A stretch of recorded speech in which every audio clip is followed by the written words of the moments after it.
welcome everybody for the first round at Watkins Glen for our Endurance League. I'm Cristiano Romano and I'll be your commentator for the whole duration, well, sort of the Endurance Championship. I'll be here for tonight's round. It's 3 hours at Watkins Glen. This track, 5.5 kilometers long, was built initially in 1948. It has now 11 turns as the current configuration has been created. In the current configuration being used with the inner loop is being used from 1992, but without the chicane it was used first time in 1986. This track famous especially for the American series like the NASCAR Cup and the Xfinity series, as well as the IMSA Sports Car Championship with the latest round. It was the 6th hour of the Glen, quite famous since it has been on the calendar from the 1984, except obviously 2020 for obvious reasons. But regardless, this track is phenomenal in my opinion. 11 turns, quite different configurations in terms of setup, because you both need a high downforce requirement in the first half, while the second half is way more technical and way more mechanical prone. But regardless, today 3 hours.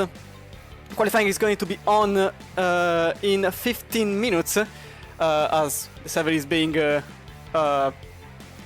ultimately created and the practice session is now on. So for now we'll stay in the studio. I would welcome little presentation about myself. I think it is needed for whoever doesn't know me from the VM streams. I'm Cristiano Romano, Italian. Maybe it's clear from the accent, I don't know. I hope not. And I'll try to create a quite entertaining and flow commentary for the whole duration of the race. There shouldn't be any pause whatsoever in the 3 hours rounds. Obviously there will be one longer because I have to make dinner, but for now there isn't nothing like that. I don't know why it's not looping this one. Can you just loop? Okay, thank you. The calendar will be composed of 12 rounds. It will last until the 31st of December. It will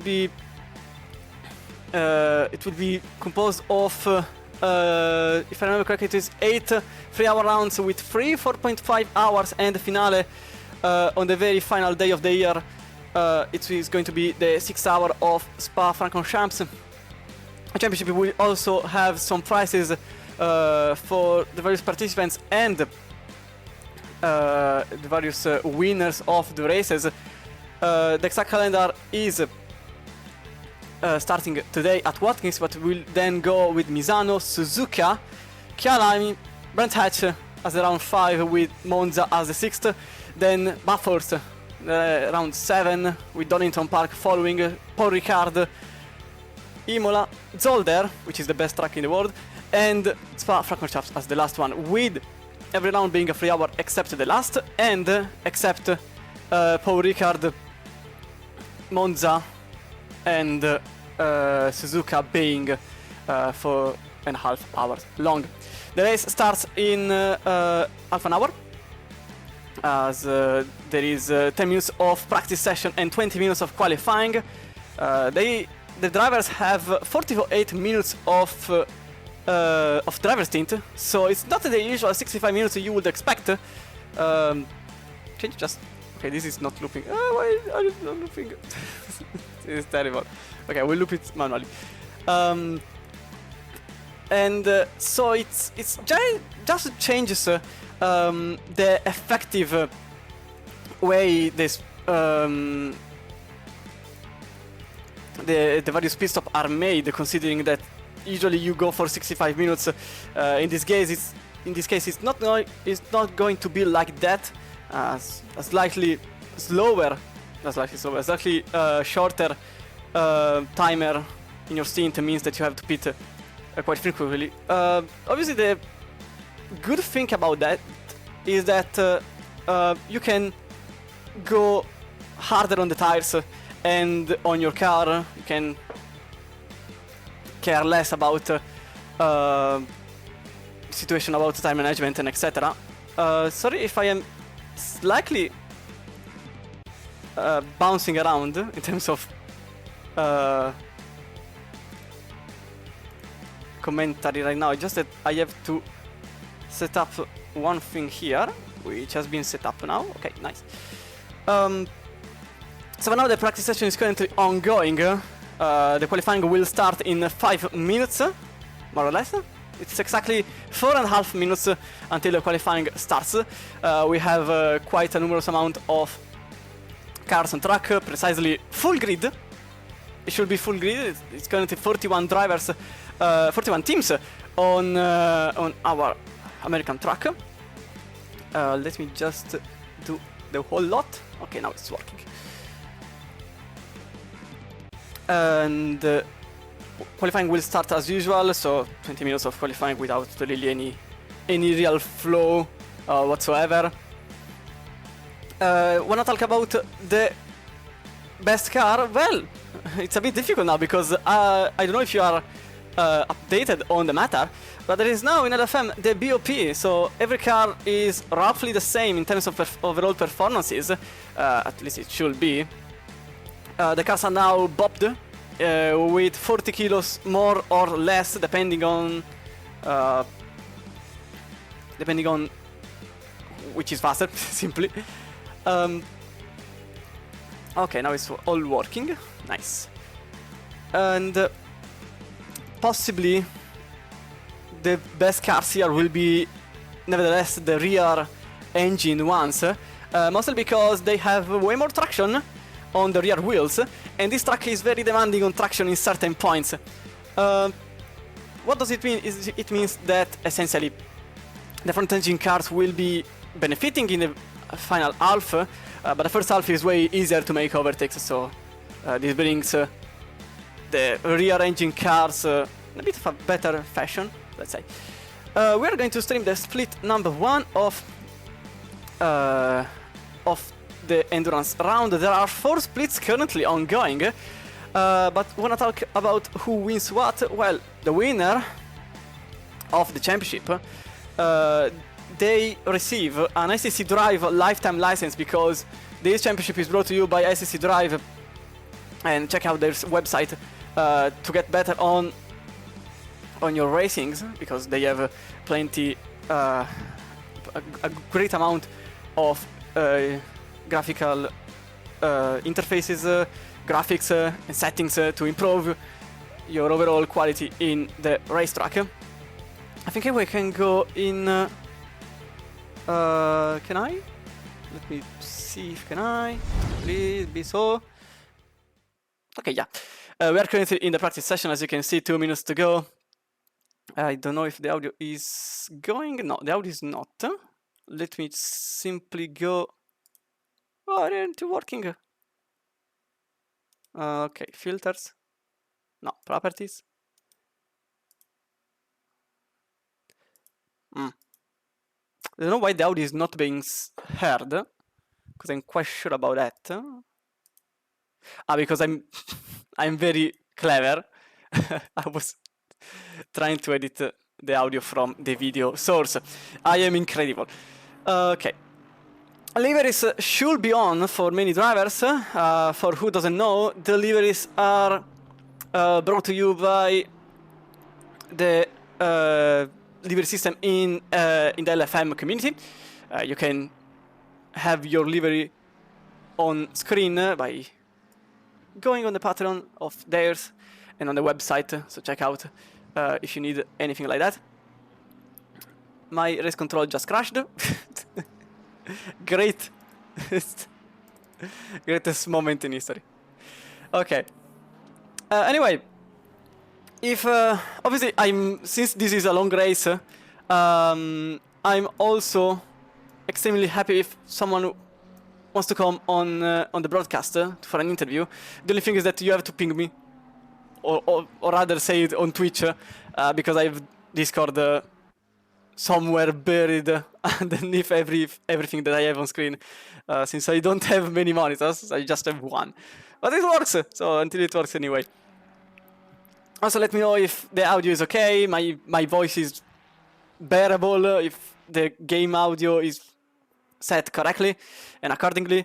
Let me just tell everything you want maybe to even see on the screen, because I can edit the UE from ACC TV, which I can do now. Can I? I think so. Let me just see. Okay, I broke something. Fantastic. Nothing that I am surprised about. Let's see. Okay, it works. If I do this, what happens? Okay. Here you go. So the game could be louder. Okay, will be like this. Okay.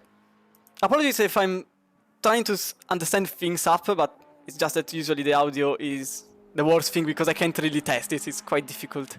On the left side of your screen, you can see the leaderboard. The leaderboard is showing obviously the position, the number of cars. Driver currently. Can I put the team name? Oof. Driver currently driving. Astonishing. Driver on the wheel. And going to the right, it's the best time being set with a relative from the pole, and the final column is actually the improvement on their best lap. It's not the improvement on the best lap, but it's the improvement on their effective lap. As you can see, this it's going to rain. Fantastic for us, not for them. It's going to rain in 10 minutes, not even, so everyone is literally flying. This is going to be quite an interesting qualifying session. It's going to rain in 10 minutes, everyone is out, so this means the qualifying session will probably be the shortest blast I've ever seen. Everyone is literally racing for position because this is a run for the money. It's going to rain. Everyone is battling already. It seems like at the start of the race so far. It's going to be quite interesting, to say the least. I just want to see if this thing... Can I just... Okay, this is not correct. Last 3 laps. Okay, way better. So, 40... Exactly 43 teams. Can you see it, Martin? I'm searching. I'll be honest, it's easier if you tell me the number, because there are too many drivers and I don't know which drivers are in which car. So if you tell me the number, I could do it. But for now, ACC TV has just reset itself. I don't know why. Can you just not? Okay, for some reasons. Obviously. I'm clever. It can say the gap from the pole because there isn't a gap from pole. Yeah. 37. Okay. So, Martin currently... Okay, I have terrible news for your driver. He's stuck in the middle of the highway for New York. In the turn 10. But for now we are going to be on board with the first driver that is going to set an effective lap on the American surface. Into the chicane we go. In 4th gear, over the curbs as quick as possible. Still many drivers with yellow flags being shown because they simply are still stuck. Everyone was just trying to fly by as quick as possible, not even hitting the tires because it's not useful now. Into the outer loop, turn 5. No, turn 6, sorry. And then turn 7. Braking as late as possible on the advertising board on the left side of your screen. Going as wide as possible. It's already raining, you can see on the windshield. It's already raining, it's too late. Braking on 120 meters more or less, depending on the car. The rain is coming. Into 9. This part here is terrific because it's off camber. so it means that he's slightly towards the outside of the track, into 10 as wide as possible.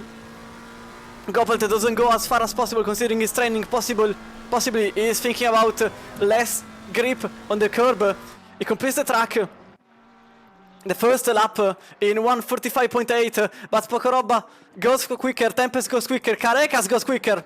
The number 3 Ferrari with a 44.0. Durkrop goes in the number 13 in second place. Tempest is already stopping because obviously nothing matters anymore. They are just going to try for the wets. Sebastian into 6th. And then I'm seeing Cruz into 6th. Even for him, Pryor in 5th. Still trying a lap maybe. But obviously no improvement is possible right now. This is... this is... quite frenetic to say the least. Rode goes in second. I didn't see it at the beginning. Durkop decides that the qualifying is over. Thompson went in 4th for 2S community. Fortunately, delivery are not showing because its delivery tool is showing an error. So apologies for that. That's not my fault for once. I'm trying to understand who is still somehow improving, because everyone just show up the quickest lap time with a single shot. Pryor decides the qualifying is also over, so wet tires for everyone. Someone is still improving. I'm seeing Gerardis in the number 24 trying to improve on his Ferrari 296 into the chicane. He goes 2 times quicker. So this really puts into perspective, I can't even speak anymore, perspective how packed up the field was and how much they couldn't really push, but unfortunately there isn't a single person improving. At this point it's just the final 5 drivers trying to at least set a lap time. It's going to be Crazy Squirrel's team, Pistop UK, Skidmark Racing, Baxter Racing, Team PLR and Samir Foch with a very nice drift, but not a valid lap time. He made a 48.1. It would have been somewhere at the very least. But unfortunately there is not going to be a single improvement. The surface is now completely wet and without a single chance to get a faster lap. Even if it's going to be drier, at this point in time it's completely useless to try to get a faster one. The only possible thing to do now is try to compete, try to get practice for some wet track surface, because apart from that you can see that no one is improving. Everyone is seconds away from their personal best, obviously, for obvious reasons. Samir Foch will probably go in his number 2 Ferrari to at least set a lap. Not really sure if it's going to be at least not in last place. It's going to be not even a valid one. But he went wide in the very final corner because it was showing white time. At this point, it was quite short qualifying, I'll be honest. I wasn't expecting something like that. In terms of lap time, I would expect on dry time, he's setting a lap. At this point, even just setting a lap, it's for how much useful it could be. At least, maybe it's not last at the very least. With wet tires. In fact, everyone is going to be out with wet tires. Carecas so conquers pole, 6 times quicker than Rode in the number 15, and Get Quick Racing with Fallen Durkarp that made a lap time 1.2 seconds away from a pole position. Then we have Thompson with 2S Community with 1.4 seconds of gap from pole. Same goes for Tempest in total spots prior, even for him 1.4 seconds away. Then Cruz for BS Plus competition. Sebastian, number 17 for seamless in setup. Pocaroba for aero damage. In the Porsche, first Porsche that I see in the top 20, because the closest Porsche is in 28th, in the number 28, in 25th position. And then completing the top 10 is Noah Eder, the number 1, and the Goppelt for Motorsport Factory in 10th place. Oddly enough, oh wait, Caracas is not in the lobby anymore. Now that I noticed it, Caracas is now out of the lobby. I wonder if it's just, obviously he has 10 minutes to get back, as Rode adjusted his racing line to go somewhere. Yeah, we listen to since the start of the game. Okay, easy. 10 minutes. You have plenty of time.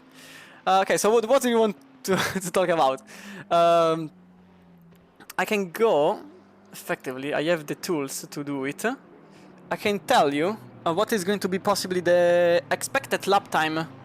LFM in their website can give you the hot lap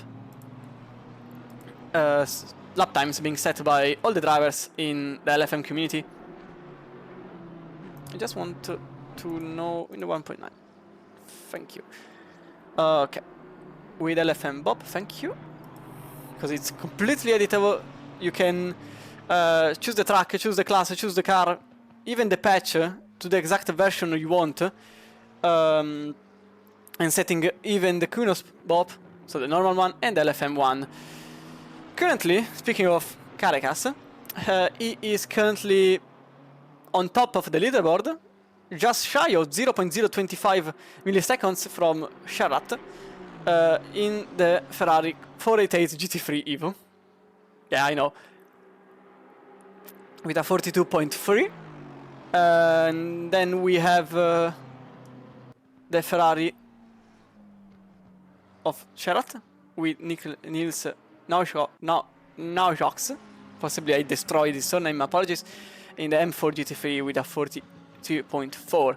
These are hot lap times, so I suspect we'll see something around the 33 mid 33 for race pace, mid 43, depending obviously on the temperature and the conditions of the track, because at the moment it's showing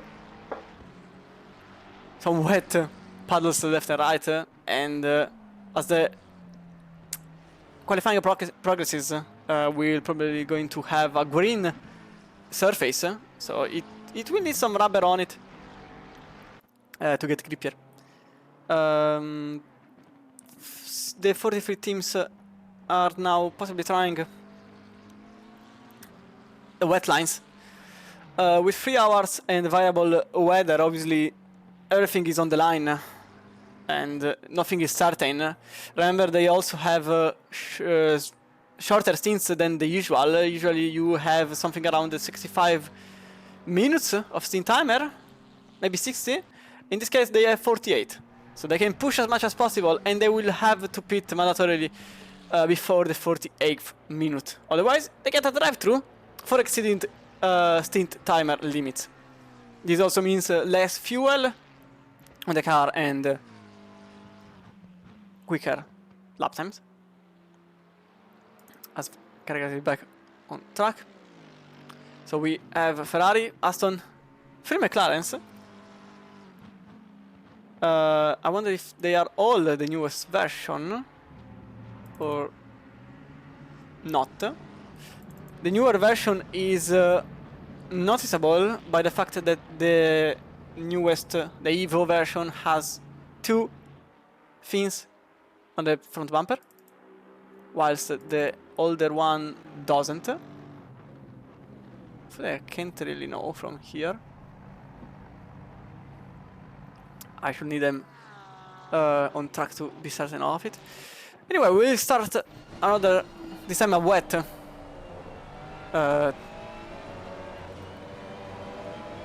on track action with Sergio Sebastian in number 17 in 8th place into the faster section of the whole track, reaching the limiter in 5th gear. You don't go in 6th sometimes.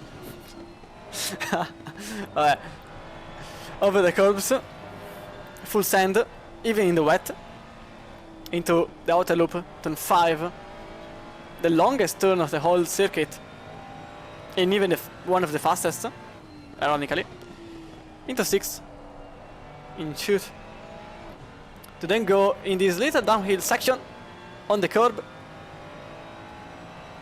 and then you brake here at the 110 meters to get into tow. This section is the boot with the number 8, which is here. You usually brake in between the advertising board on the left side of your track, over the curb as much as possible. You tend to brake here on the AWS board to try to get as much inner surface as possible, considering it's off camber. If you go wide slightly, you are going to be way wider on as much as you progress during the turn. Into 10 and then into 11, which is in camber this time around. Here it's quite difficult to get wide because there is a wall encountering you.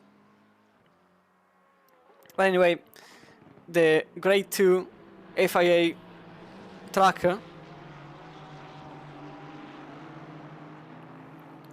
is here to hopefully provide plenty of racing for the whole duration. Quite a bummer that the first qualifying session of the season has been cut in half, basically by the wet, by the rain coming. I would have preferred way more if the rain did from the beginning appear, or didn't at all at this point, because now qualifying is going to be not it's not going to be a good paper on the effective pace the various drivers have, because many of them didn't even have the chance to submit us an effective clean lap time. Many were in the traffic, stuck in the traffic, had rain in different sections of the track, either the beginning or the very tail end. So this means that the grid is basically random, which is certainly not a odd thing. Certainly everything will go smoothly and I will not see a single person angry about this matter. Everyone will be perfectly calm and happy about the fact that the grid is absolutely random. Oh god. We're going to see many overtakes in the very first seconds. Even because you got 3 hours, that's for certain. They are not very much, if you think about it. 3 hours are a lot, obviously. 3 times the usual sprint you get. And most of the times you kind of lose everything in the first 30 minutes if some incident happens, or if you get simply stuck behind someone else. Because this also happens. I would expect many drivers here. I think the odd spot is currently in 33rd position. Samir Foch is in last place and we'll start from there, as unfortunately he went wide in the first flying lap, and then after that it was too wet to even try to submit a lap time. So we'll start from last place. Caracas has been the fastest, but also kind of the luckiest, because obviously he also needed to be on the right moment to set the lap time.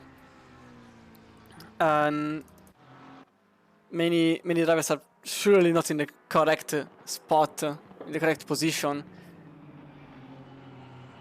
I would suspect many will go pitting way earlier than expected, firstly in the 30th minute, because I need to do just a quick math, because 48,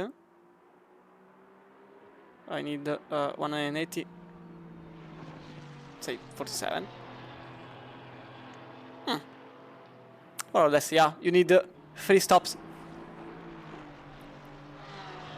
to make it to the end. But for many drivers, possibly making a 4th one would unironically give more profit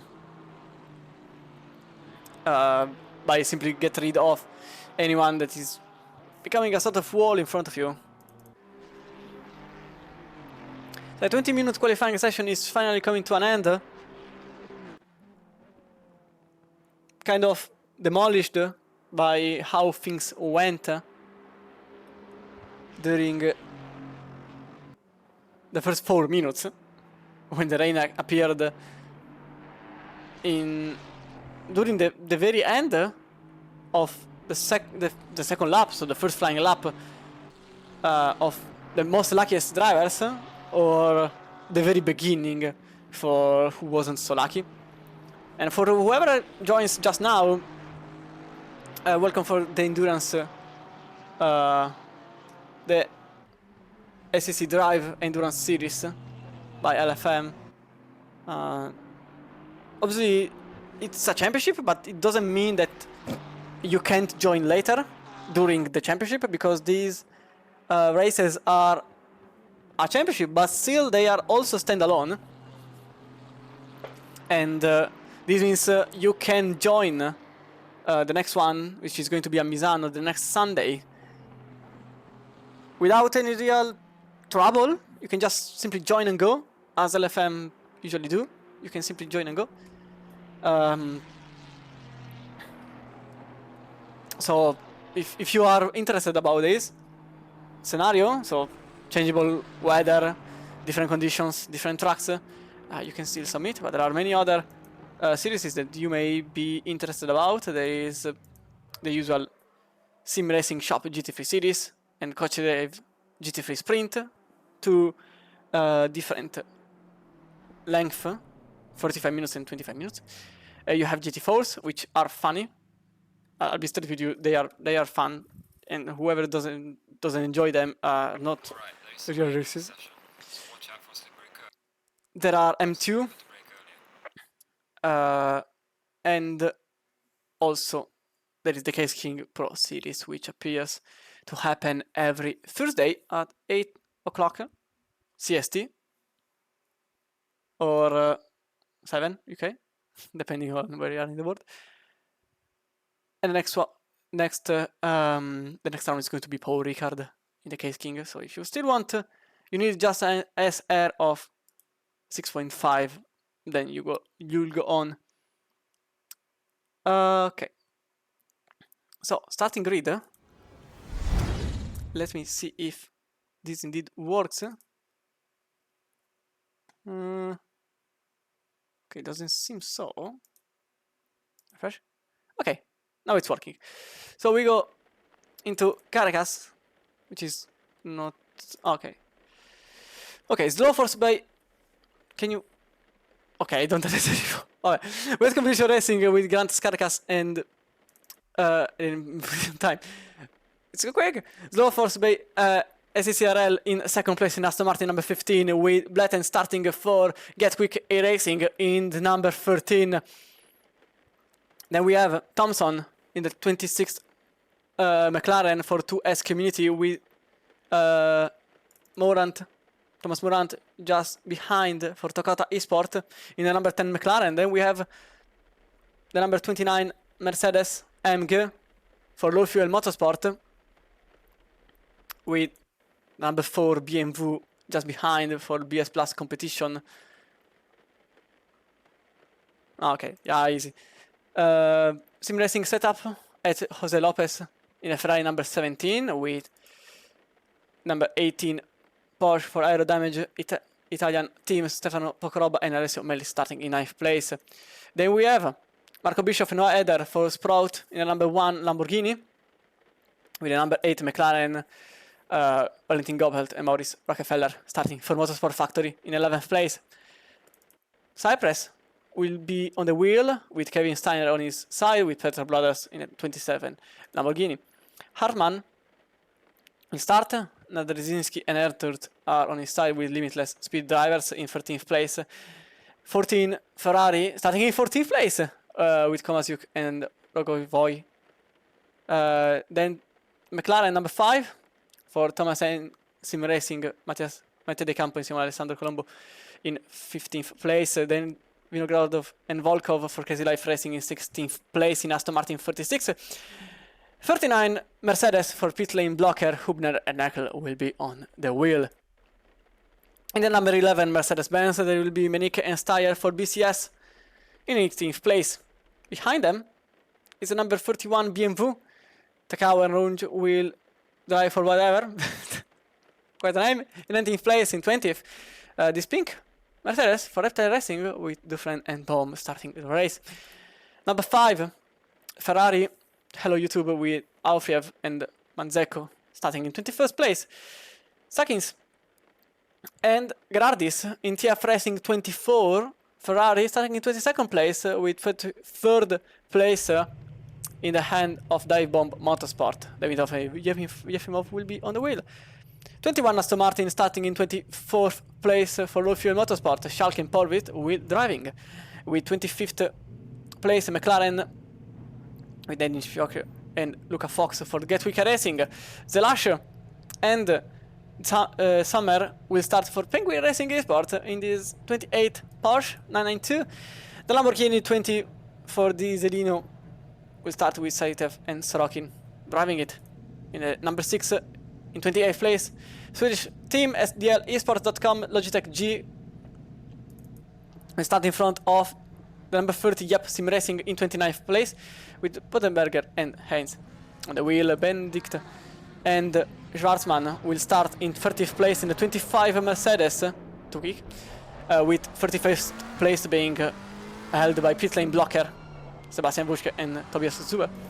Then the 41 BMW will be driven by Stefan Goldberg and Dennis Falk in the other pit lane blocker. This time it's a BMW. Kurzfeld will start with Jan Kutzlaff for Home Sim Racing Esport in the number 7. For number 37, Chris Martin, Andy King and Stu Wright will drive for Pit Stop UK. From 34th place, Victor will drive with Pfeiffer and Verneke on his side for GS Racing in the number 38 Lamborghini. In 36th place, the Ferrari number 44 with Corbin Mattheis and Christian Pospi. Okay, never mind. Too quick. The Italian job in number 33 in 37th place only.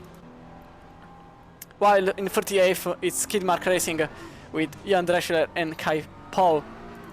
39th place being on the hand of Crazy Squirrel team in the 43 Ferrari. Number 35 McLaren for Gatwick Racing with Zone and Biet in 40th place. In 41st place it's Zucker and Eggman for Vauxhall Racing. Completing your grid is the final 2 drivers. Team PLR Pro Racing Rig in 42nd and the number 2 with Burby and Foch for Yas It Esport in number 2. So we can go back in our endless layout.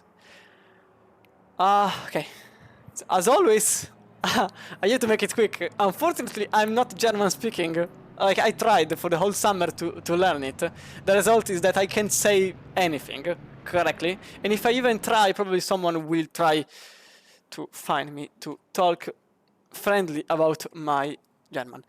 So apologies if I destroyed half of the German speaking audience. Sometimes it happens. Many drivers are from... Oh wait, I'm just seeing that it's better if I do this. Let me try this. Can I put the manufacturer? Yes, I can. So, since it's the race, you will see the car being driven and the nationality of the driver. As the drivers are going... Yep! Sì, sono italiano. As the drivers are now going one after the other, side by side, 2 by 2, into the formation. The track is still damp, as you can see, and it's also raining. So possibly everyone with rain tires. I don't know if anyone is with dry tires, maybe trying a gamble. As we go from Helicam for the very start of the first round of the ACC Drive Endurance League. 12 rounds start in some seconds. And green light, and away we go with the start. Great start by the Ferrari on top of the grid. The number 3 currently already with a car length of distance from road. In the number 15 there is a dive on the inside from the McLaren. There is a touch, and the Ferrari is nearly off. Another touch, and the Ferrari is off completely. And the Aston Martin is sideways on the track. Major issues at the beginning of the race. 29 is currently falling down the grid. Meanwhile, there is a side by side into the very first corners. Major championship implications with the first 2 drivers sideways on the very beginning of the race. We know Thompson 26 for 2S Community driving away with Durkheim following. It was a chain reaction with different drivers. There is currently on inside numerous drivers trying. Oh, there is another car sideways. 2 drivers outside of the track. And it's Sergio Sebastian for Sim Racing setup with the Ferrari sideways on the bus stop, very wide for Thompson in number 26, trying to get back as much time as possible that was lost in the last several turns, because there were definitely more meters between him and Durkheim. Now gap is widening again. We're going to stay with whoever, because at this point the fights are still on. 3 hours to go. Numerous incidents. That's what happened when you have a sort of mixed grid. There is a side by side with Pavel Sorokin for Dieselino gaining the position on Demidov in 21st place. Another side by side situation is from the Aston. Is Schalke trying to attack the Mercedes? He's nearly being attacked by the number 5. Just behind him there is Schalke. Zelash with Sorokin managing to just stay there. Manson gains the position on the McLaren number 23 into turn 10. And the McLaren stays on top. You can see the dry line is happening. The dry surface is happening because you can see it's not raining anymore. As the windshields are now clean completely, you can see from the inside of the car there isn't a single droplet of rain. But for now, definitely not what should have happened at the very beginning of the race. Winike following closely behind. I wonder if an overtake may happen here on Eder. It is the situation here. There is some damage maybe on the front of the Lamborghini. I can't really see precisely. The Mercedes on the outside manages to take the position. There is also Gerardis gaining a position on Dufresne. So the Greek lineup is now in 14th place.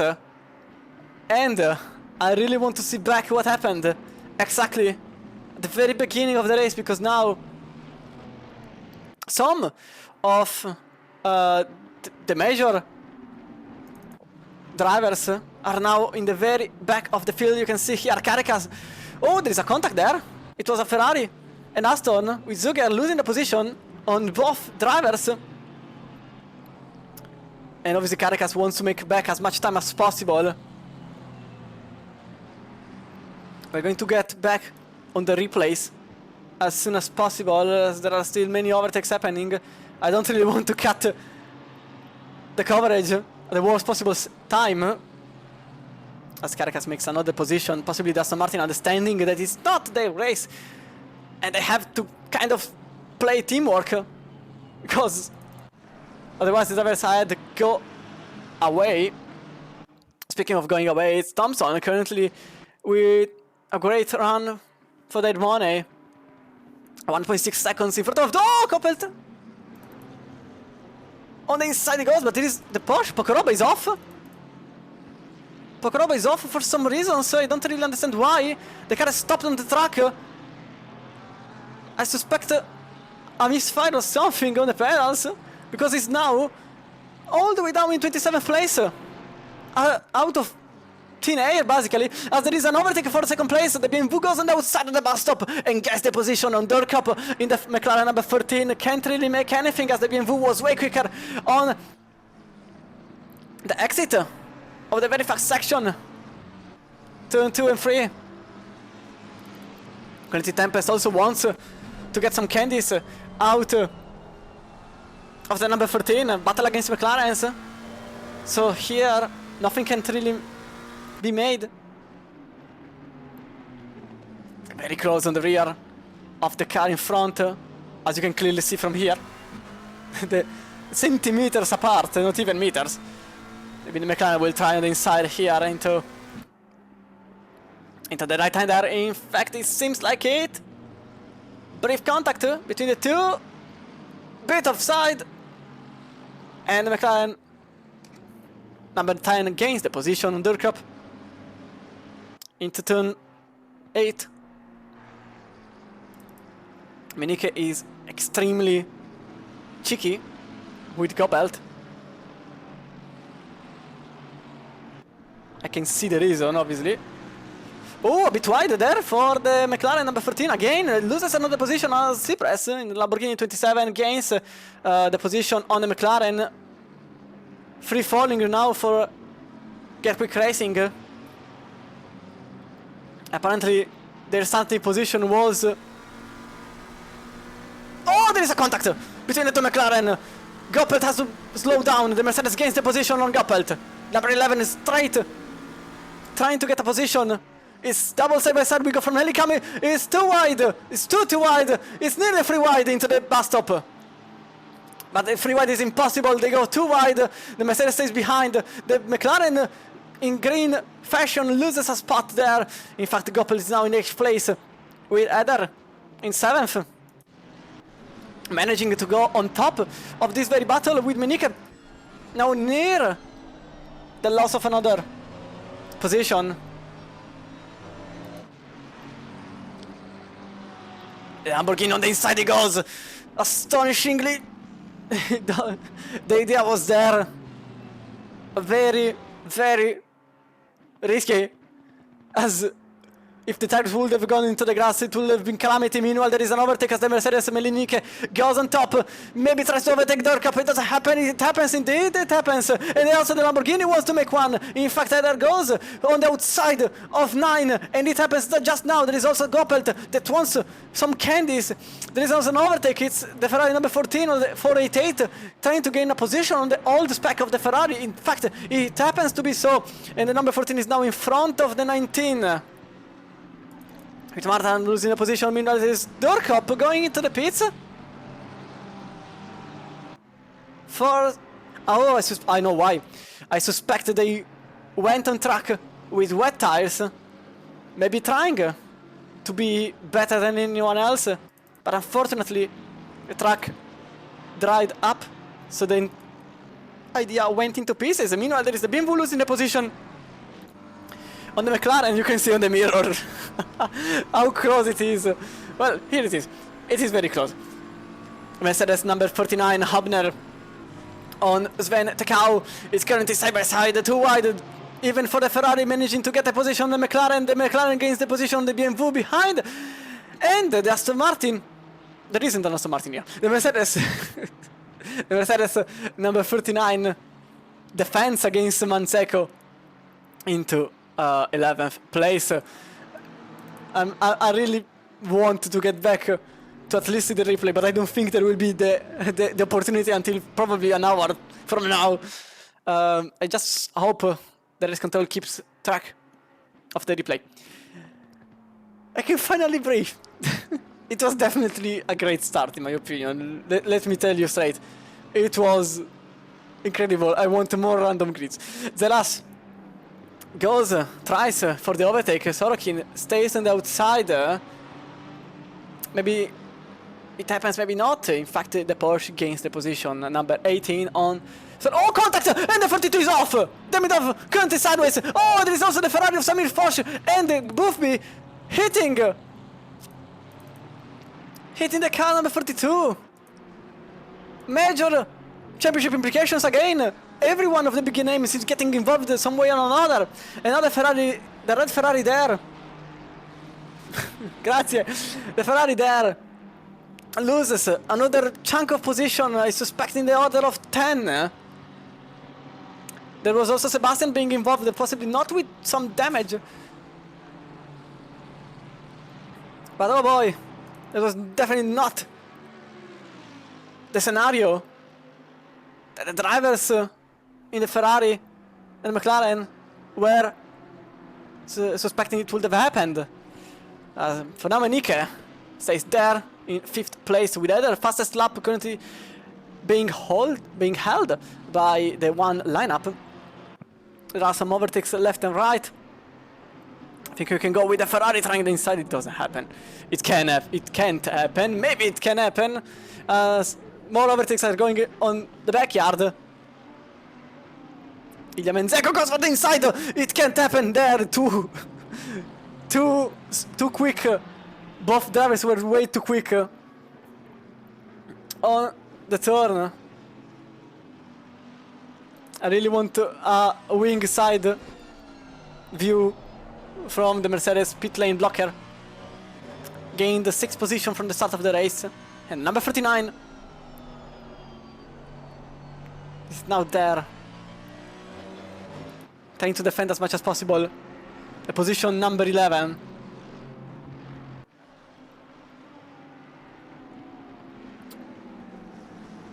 I think, I hope, can I go back? Because I'm scared to do it, because otherwise I know something extreme will happen. I just need to remember the number.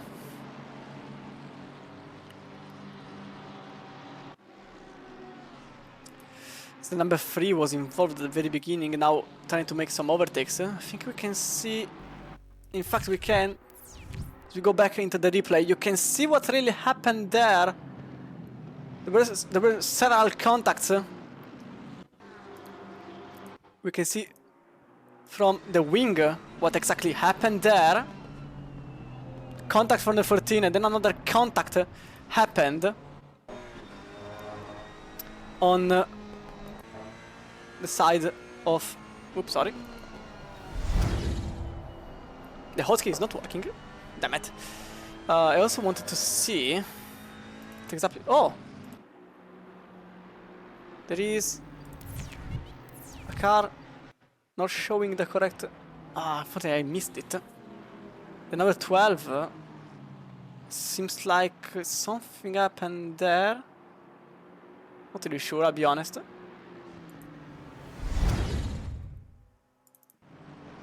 Smettere De Campo was trying a position on the car number 38. I also want to see back what exactly happened on the number 2. I will never know because it's not shown on the race control for some reasons. I have to search for it. Oh no.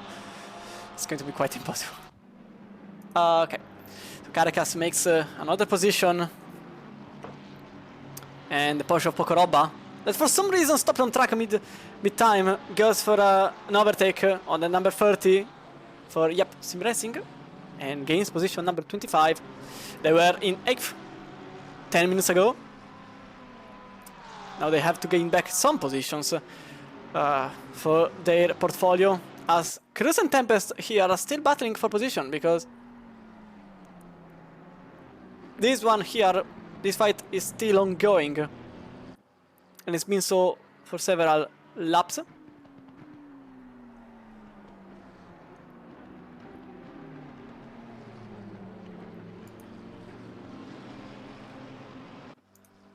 I have all the incidents now that I think about it, because I have extended the replay time for the game. So I'll be honest, if you want to see some incidents that happened in a certain point of view, just let me know and I will try to provide you with that, even just to understand what happened. Because I don't know, if you want, you have this possibility. Just ask, if so. But anyway, also if you have any particular questions, even regarding the race or the drivers or the racing itself, feel free to submit them here. I will answer as many as possible. As also I am a driver, so I can try to answer as many as possible. Meanwhile, there is a Ferrari going on inside on turn 1. It doesn't happen for now. No, it happens. The Ferrari has a bit more grip than the BMW of Tekel in the number 31. Quite odd to be seeing some old spec Ferrari still ongoing. There is also an overtake here. It seemed like it. The Ferrari managed to take the position on the BMW. And Cyprus in number 27 indeed lost 2 positions. Because now Monique and Eder are in front. I want to see if I can get back on Cyprus. Okay, yes I can.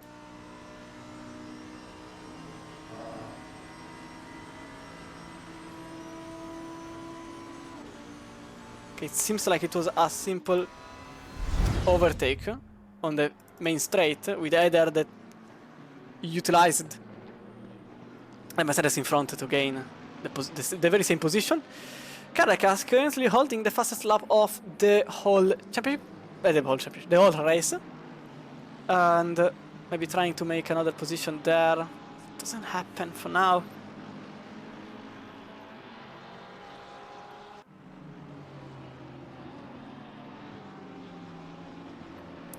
In fact, it happened just briefly later, into 9. So, 23rd place for the duo, and the number 3 Ferrari.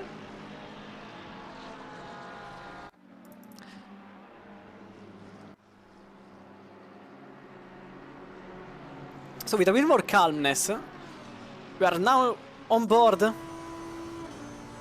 with the Ferrari, with the Lamborghini number 1, 2 times away from the Mercedes 11. Battle against the Germans.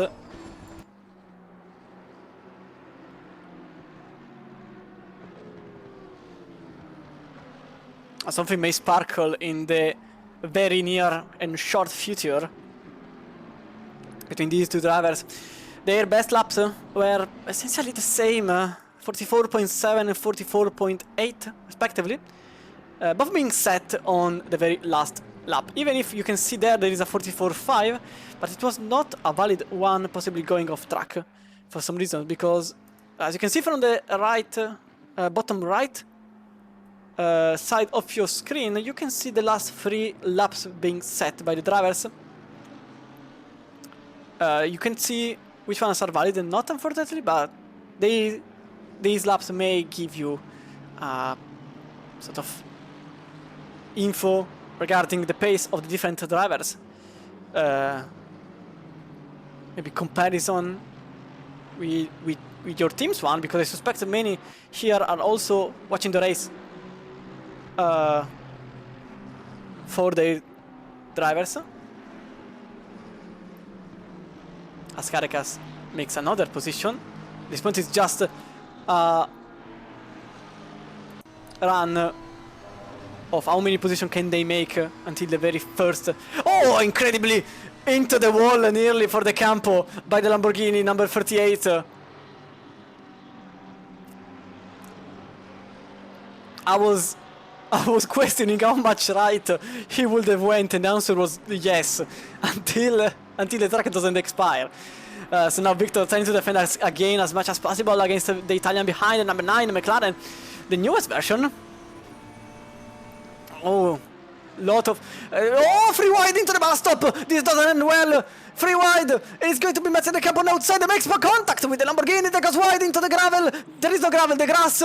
Not touching the wall, but the McLaren, the Campo in the number 9 makes the position on the Lamborghini 38.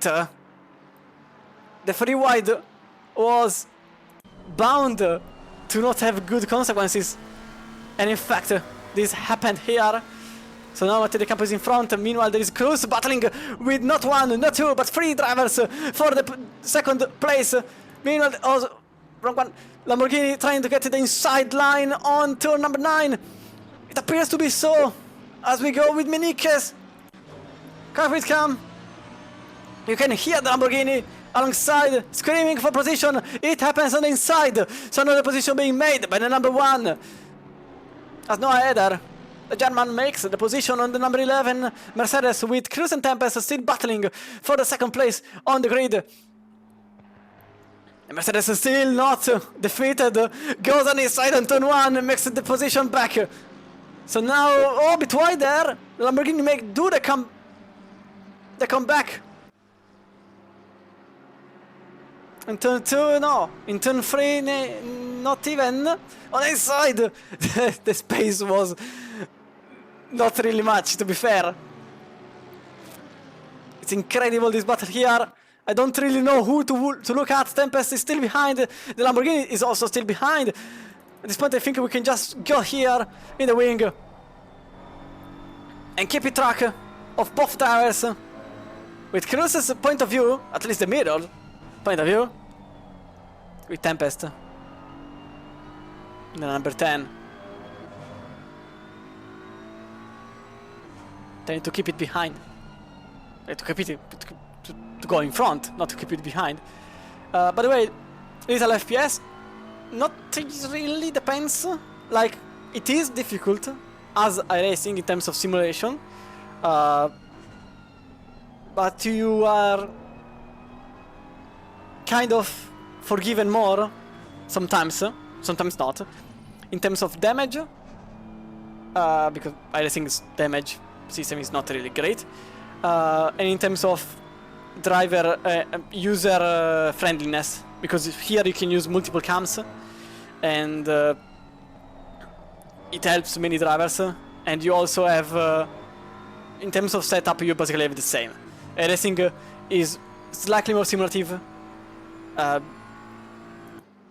because it's PC only, and so this one was made for console 2, so they can't really push too much in terms of simulation, but it's, in my opinion, it's still great, not perfect. Oh, the yellow flag being shown, number 22, it was in 13th place. You can see the McLaren, the Mercedes there is not showing the correct way as we go back into the replay scene. Oh, it was just the rear that went off, cutting across the track, and unfortunately it was not a great situation for the pink Mercedes, now sitting from 12th to 35th position. You can see how close this grid is. You can see here how close the grid is.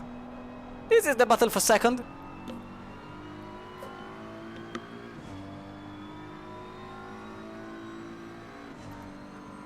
One after the other, taking as much time as possible for Tempest to address his opponent and understanding where the weak spot is. The best time was in this pack from Menique in a Mercedes number 11 with a 44.590. Then there is Eder, 44.6, 44.8 for Tempest, and Cruz maintains the lead of the pack, but not the lead of the lap times, because the best Cruz's lap was a 45.0, half a second off Menique's best. As we go with Menique's wing, because there was Eder that was keen on trying it. The position.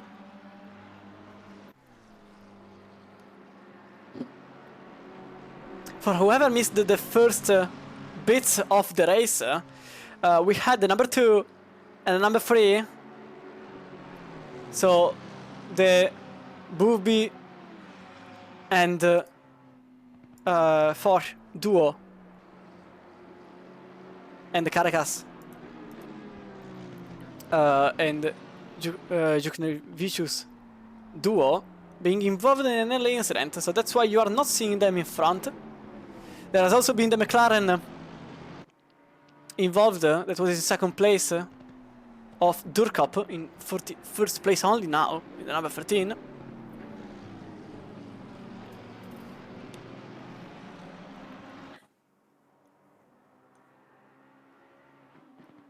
That was involved in a very early incident. Meanwhile, the Mercedes of Menique goes on the inside of the McLaren into turn 8. The position is there to be achieved, goes extremely wide on the tarmac, loses not one, two positions, because there is also the Lamborghini behind. The Tempest may lose another spot, maybe even two, because Komazazuk in number 14 behind is keen to make another position, but it doesn't happen, as Tempest keeps at the very least the 4th position outside the podium, but still with many hours to go and with many minutes to go and with many laps to go. The chance can still happen, but we go on the wing because the lines were not optimal by the McLaren lineup. Number 1 may go for the outbreak maneuver. In fact, it seems like this. Brief contact, maybe, definitely. That's a track limit violation of some kind. The Ferrari number 14 goes on contact between the Lamborghini, contact between the McLaren and the Ferrari and the Lamborghini, and all other contacts between the two drivers. Definitely the Lamborghini will benefit from it. The Ferrari will also be happy about it. The McLaren not so much as Cypress. Also, oh, that's why. Okay, I thought it was Cypress. It was a back marker, unfortunately. So unfortunately, Tempest went in a single lap from 3rd to 6th place.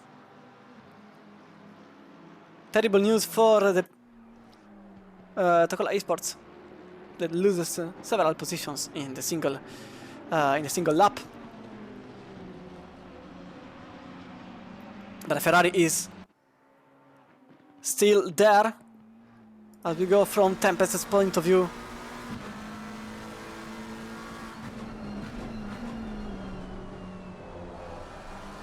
Also, apologies again because Manzenko just showed up in my race control.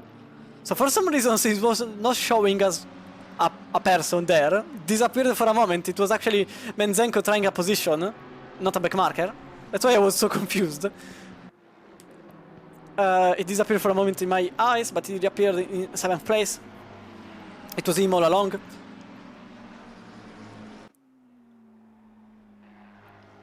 For now, the Binvu stays in 2nd. After all this debacle by the McLaren, number 10.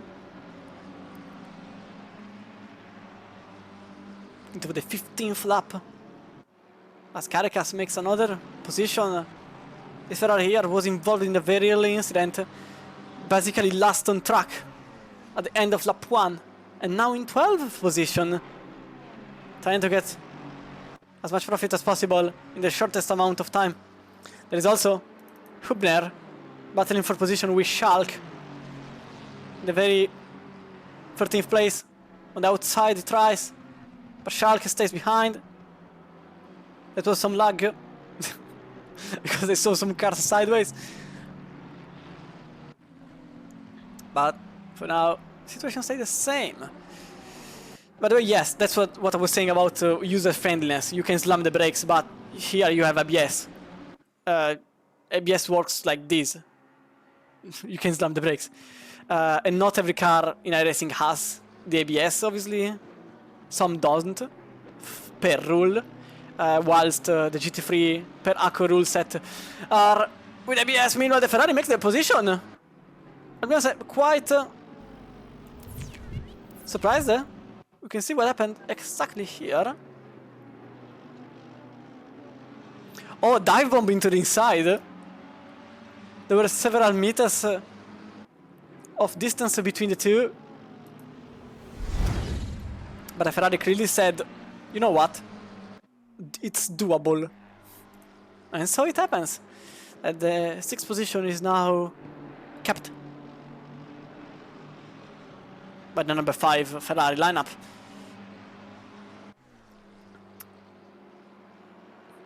So now the closest... I don't know which one is the closest, to be fair, because At this point, everyone is close. But I will say highest percentage of overtake may be here, or maybe here. Because I don't know at this point. As always, if you want to get some interview, you can just simply say it here on chat. Because I don't have Discord under my nose. If you want some interview or some question even being answered, just put it on chat. Not really sure what happened there. Want to see it back from the interior cam. Oh, there was a contact, definitely. Oh, with the wall too. Possibly thinking about Mitra not being there. No, it was not Mitra. It was. I can't understand. Not here. It was not even a McLaren. It was Chris Zucker for Baxter Racing in 29th place. So, terrible news for the 41 lineup that now has several seconds to be repaired in the pit lane. Durkop, unfortunately, after the first laps, just in 40th place. Meanwhile, here, Menike. We may see something happen here. We can definitely see something happen here. The Mercedes goes on the outside brakes earlier. So nothing really happens, but behind, something didn't happen. The bus stop, unfortunately, kind of cuts some overtake possibilities. Lamborghini very wide there on exit.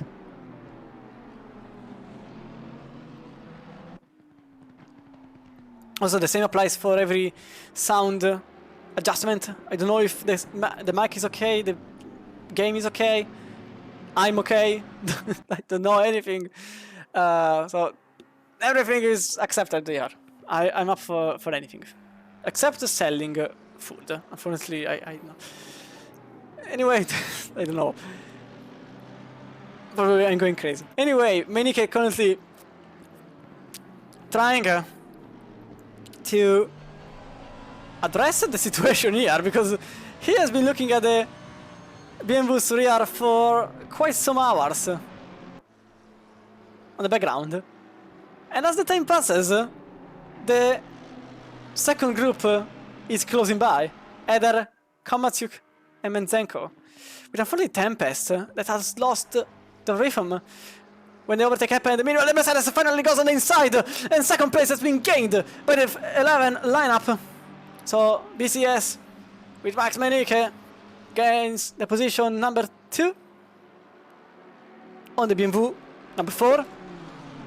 That unfortunately was slowed down on exit, and now sees the mirror full of angry drivers that want a position.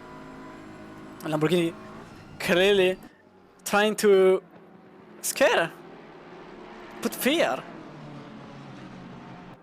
anxiousness, even in a BMW's driver.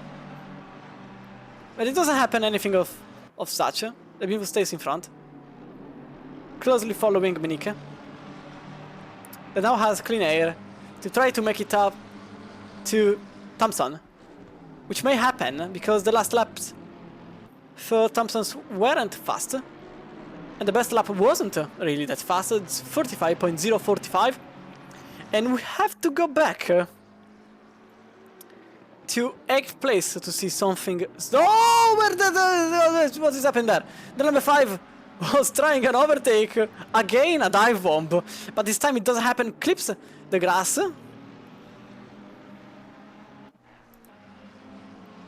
And stays behind the Ferrari 458. No, 488.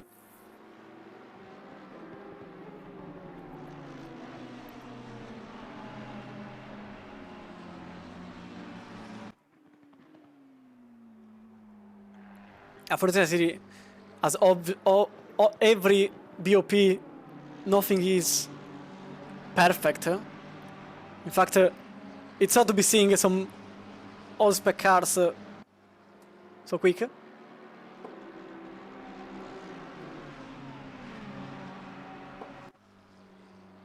But still, you can see how much difference in the grid there is. Unfortunately for the Porsches, it doesn't seem a great track for them. We had the Porsche in the very early sections of the leaderboard, but Pokoroba stopped on track for some reasons, as Habner lost 2 positions. Oh, there is a contact in the grass. He goes. Several stamps being lost there, but not the car. The very least clearly flashing the light, asking for at least something back. I think the only thing he will get back will be a tank of oxygen, so the complete nothing. As now Kursfield in the number 7 almost racing esports is now trying to achieve the position.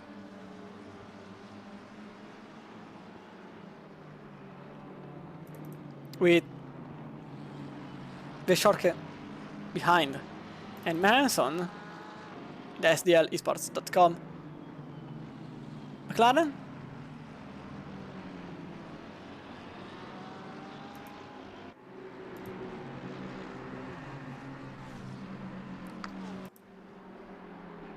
Well, you get back in front because again the BMW has to defend. It's clear that out of the 4, this car is, out of the 5, this car may be the slowest. There is the Ferrari again, and the Ferrari 488, the black and yellow Iron Lynx one, or rather, yes, because there isn't a team name here, is now in front of the number 14. As the Polish driver is now ahead. While Harman gains the position, we can look it back what exactly happened here.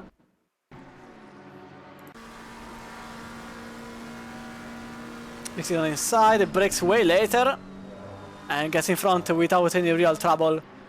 So Andre Herman is now in 8th place, with Cypress losing a position, maybe 2. As you can see, the Ferrari of Caracas, number 3, goes by in 9th place. Maybe Koppelt, one of the protagonists of the very early stages of the race, is now trying another position, but it doesn't happen here. The McLaren fades behind in the mirror into 10th place. And this was just 40 minutes of racing, and oof. Let's say oof. They were quite full of action, left and right. Svanzenko is now opting to go for a move on the Lamborghini. As we go into the splitters view, it doesn't happen, but for Goppelt does. As he goes into the inside of turn 1 and makes position number 10 for the McLaren number 8. Caracas is now in front of Hartmann. 8th place for Canatas Caracas. This goes plus, there goes past Fly in front of the McLaren number 19. There is an overtake happening, maybe. I think there was a chance for the Ferrari. Lamborghini braked way later than expected, and this put the Ferrari in a bit of an odd situation because they were nearly losing even the 5th place, sorry.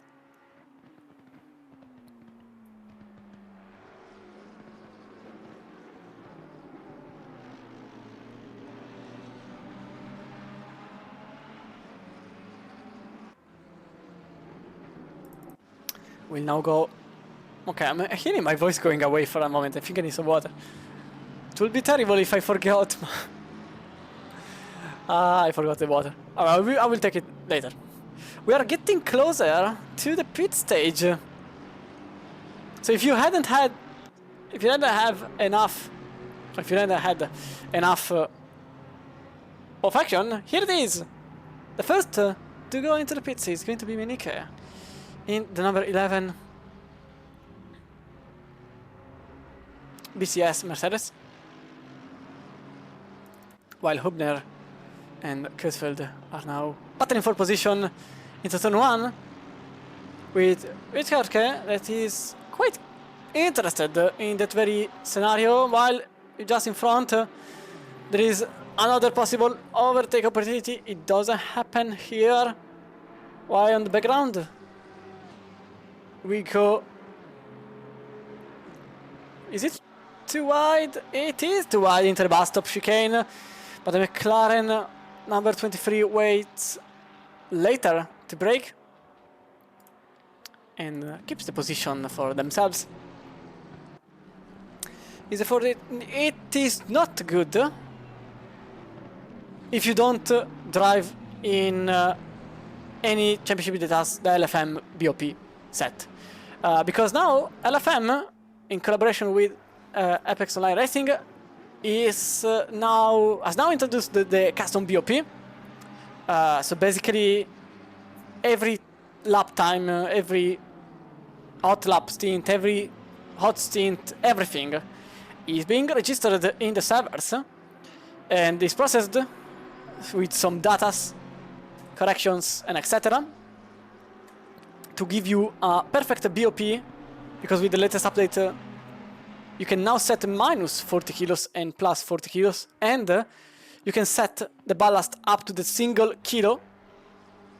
So now you can see the Ferrari going in front of Eder in the number 1 Lamborghini. Number 5 goes in the podium position.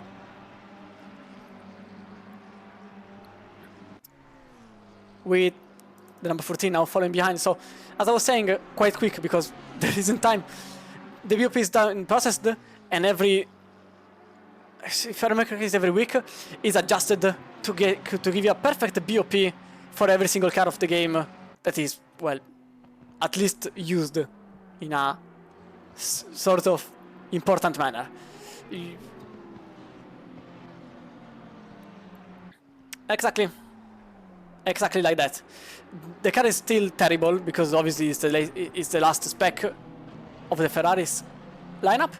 But in every league that utilizes the LFM BOP, the cars are balanced as much as possible, which gives you the simple choice of choosing which car you like the most, instead of choosing a car which is suited for the track you're racing in. So you can easily drive whichever car you want. You can drive, finally, I don't know, the Porsche in Suzuka, for example. You can ask, if I remember correctly, many leagues are now developing this simply because it's easier for everyone. It simply gives you way more racing. There is I don't know what I said. There is maybe some contact between Caracas and Tempest, as both Eder and Tempest go into the pit for their mandatory pit stop. So yeah, many leagues are approaching this idea because it just works. You get a way more balanced grid, you get way more cars in your grid, and you get many people happy because everyone can finally utilize their favorite car, which in my case is the Audi, which I have to abandon because I don't know, I'm scared of the next update, considering the Audi the Audi flow of events, let's say. As Manson goes for an overtake on Weissharke. On the bus stop it doesn't happen here, while Benedict stays behind Gerash. So yeah, I hope I've been good in explaining it, even if I was very quick I was just obliged to be quick because it was just happening on that very moment, the same moment as Menzenko goes for the move on the BMW number 4, and Menzenko goes in number 5 in second place in the 488. But everyone here has to pit because the pit time is over. They have to pit. There isn't another way. Yes. Unfortunately, I am an Audi fan, and I was extremely happy when I saw every single news of them going out of everything.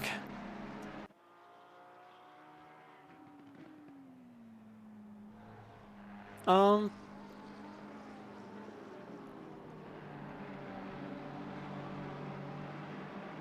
be honest, I'm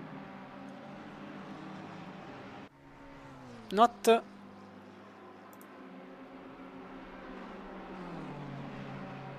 48. I'm dumb. Apologies. Sometimes it happens, sorry. Apologies, I read 45. It's 48 minutes, not 45. Sorry. So, not everyone has to fit. Oh, the very Manzenko is off into the grass in the bus stop. The 4 has the chance to get back. It doesn't happen. It actually loses some time because Komatsiuk is now very close to the rear. So apologies to any driver that was following me, I just missed the minus. But anyway, it's the next lap anyway, so just wait. So Cruz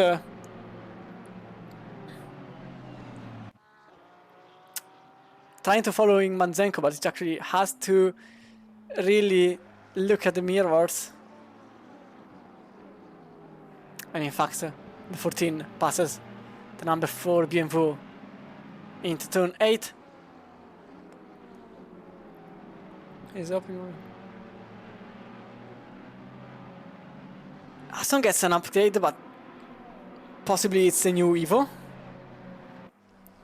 I saw the photos, so it seems very normal, like compared to the other GT3s.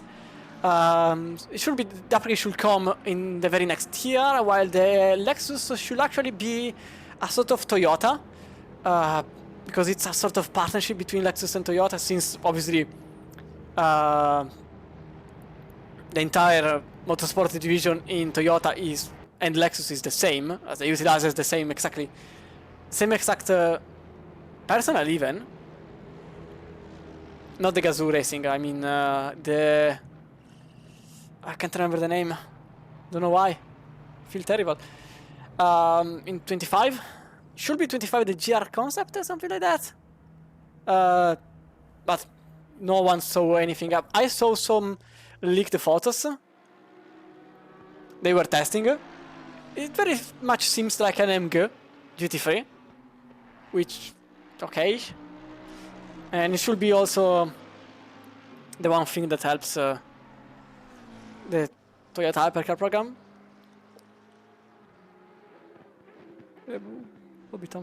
I have no clue because I don't live in UK, so I can't watch BTCC. I know I should get a VPN. I don't feel like it.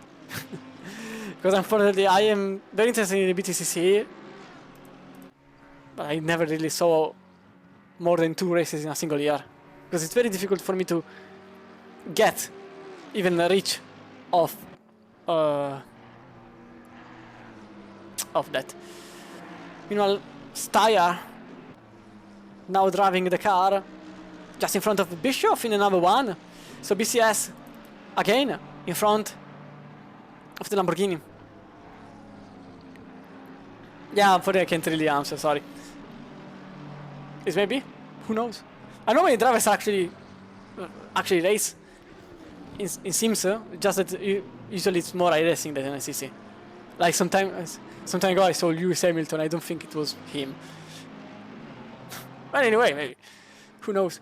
The last cars are now into the pits. It were the first 4 drivers that just went in the pits in the very final moments. Achievable.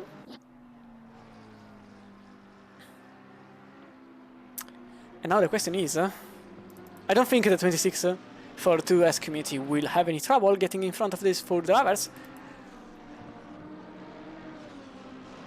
Bishop may as well.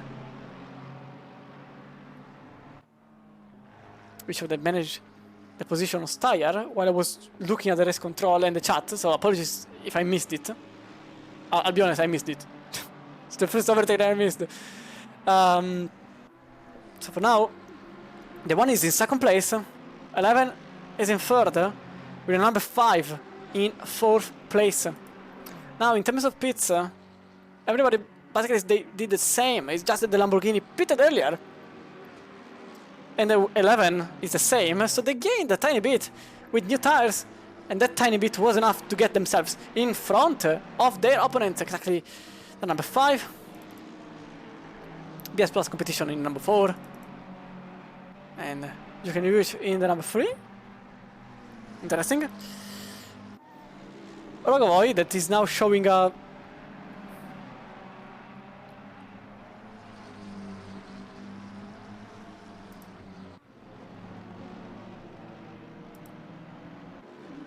okay. I don't know why. I don't know why my race control is now showing different number colors, so that's why I was just limping. I was like, what?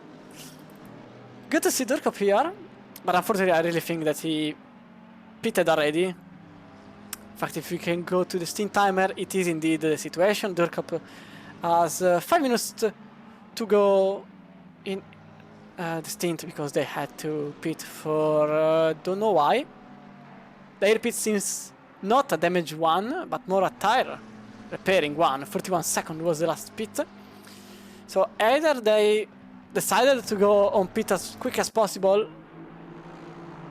You're being shown, I don't know why.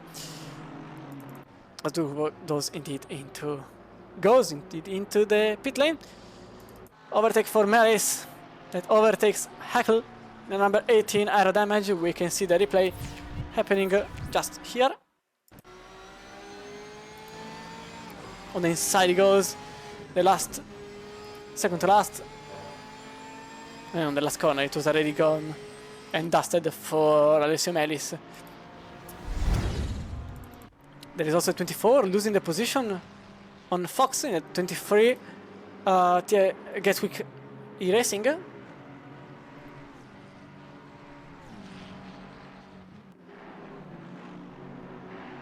Ah no, it's an endurance race, so it's 2 hours 10 minutes remaining. These are endurance rounds. They vary on length from 3 hours to 6 hours, with some middle round with 4.5 hours long.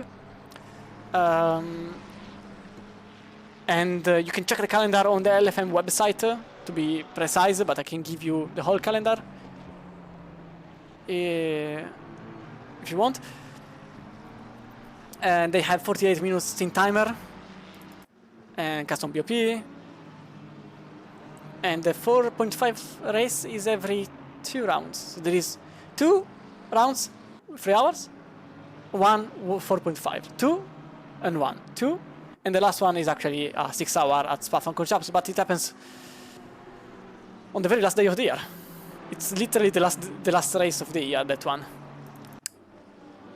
Number 4, currently with no jocks for BS Plus competition, losing the position on Aufrev.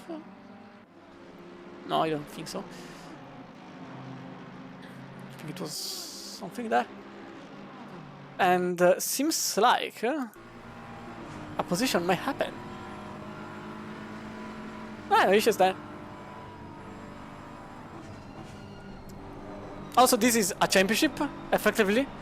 But every team can just join whichever race they want. Any team here may as well just do this race just because they are fancy. Because the championship happens, but you are not obliged, to be there from the start of the championship. You can just jump and take them as one-offs. There are 4 splits. This is the split 1. So these drivers here are the quickest of the whole lot. There are 4 splits currently racing at the moment. So yeah, you have plenty of racing. Anyway, this train here is currently getting longer and longer as longer.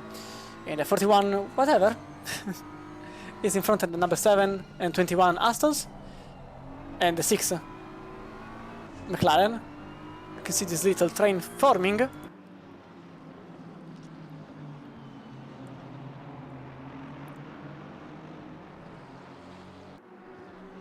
And I probably think many have already noticed it. Wait, maybe it's better if I do this. But I think about it.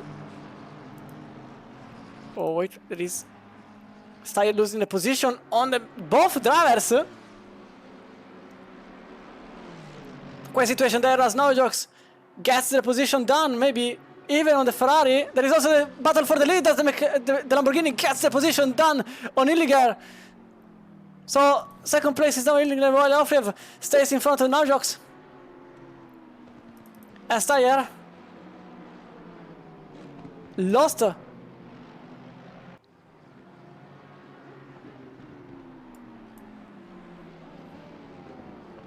position number... Oh, there is an incident there! Oh! Catastrophe for Kotzlaff. This is now clearly showing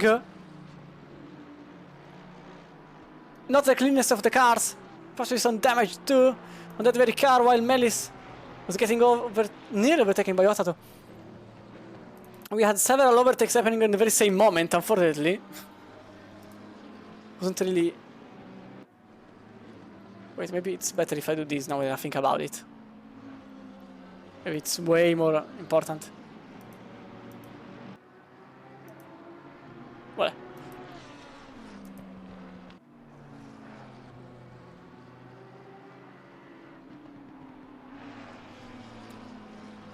So I want to see if I can get back the replay. Let me just check.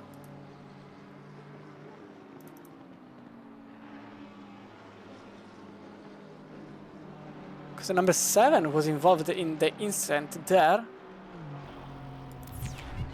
I can indeed check it. What exactly happened? It's 2 different instances. It's not this one, that's for certain. I wonder if it's this one here. For it didn't get recorded. Not really sure how. But Bischoff is now into the lead after a chase for position, and then the overtake happened at the very straight. Quite easy overtake for Marco Bischoff.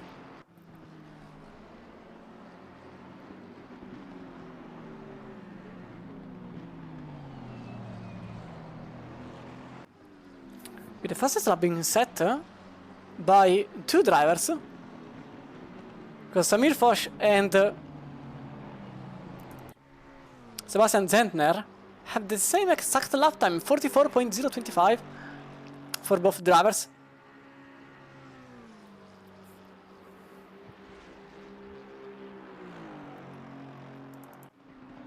As we go back into the racing.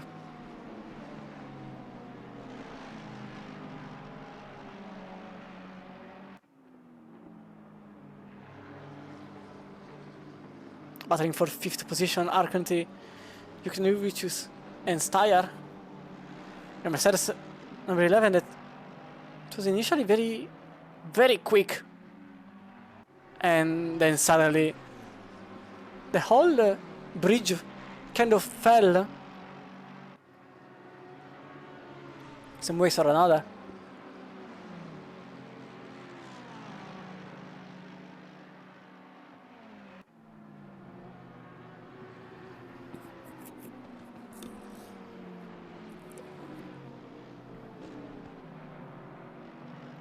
I'm very interested to see. I don't know how much I can see from this angle, to be fair. Oh, I'm inside the main. No tap. No, does. I don't know anymore. I was very, very undecided to whether it was happening or not. But Ferrari number 3 stays behind. Very aggressive for obvious reasons, as their place is possibly way far ahead. I'm very quick on these moments.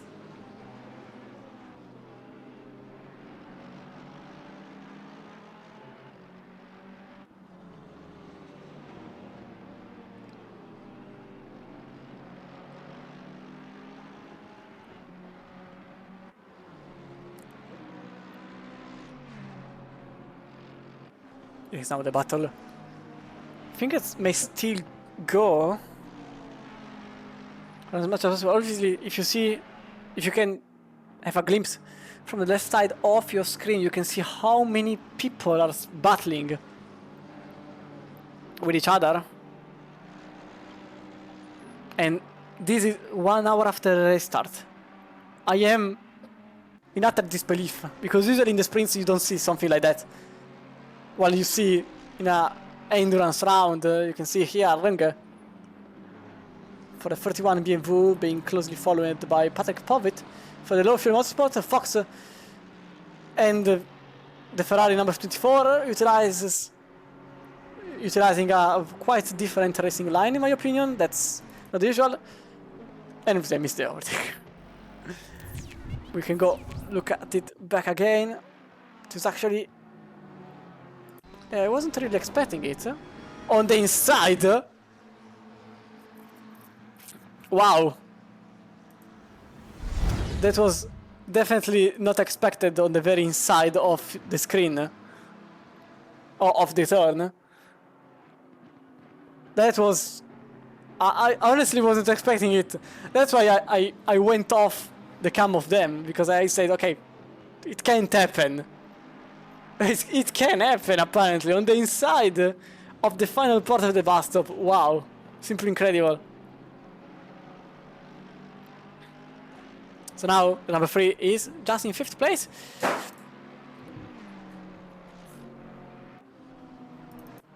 You know, Saxon's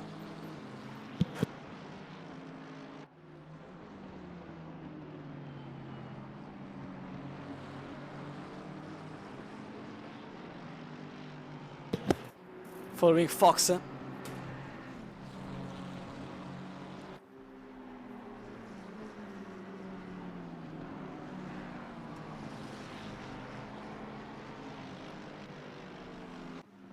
Very closely. But Ligner casually lost 2 positions in the same moment. I am quite surprised, to say the least. You can see on the replay what exactly happened there. Into turn 1, was there any contact? No, there wasn't, but they went very wide and the BMW just took it for themselves. So that's the overtake happening. That's Illigner. Remember that the number 26 was initially leading the race by several seconds. Now they are in 4th place.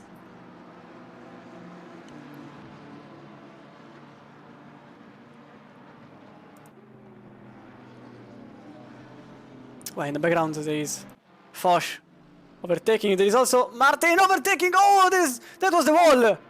That was the wall. Maybe there was some contact with the wall. I'm honestly...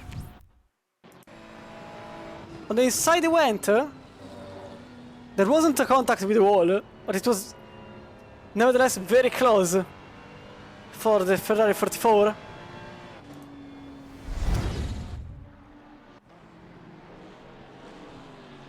As that was Hinz losing the position on Martin. Number 47 gets the position down on the hairpin. And unfortunately stays behind. The pit stop okay.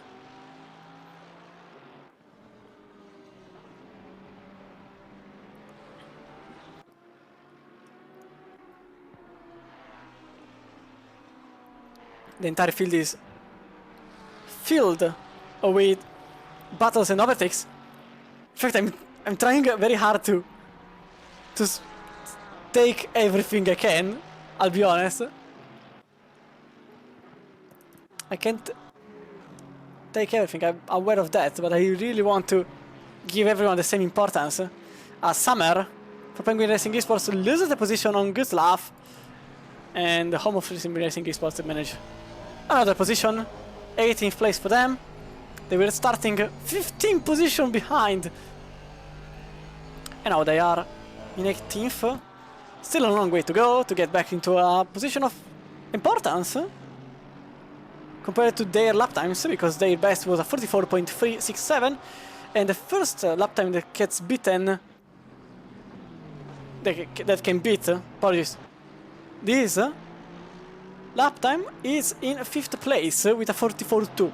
Everyone else is lower than them in terms of best time. So I suspect that we'll see them making at least some overtakes until the very end of the race.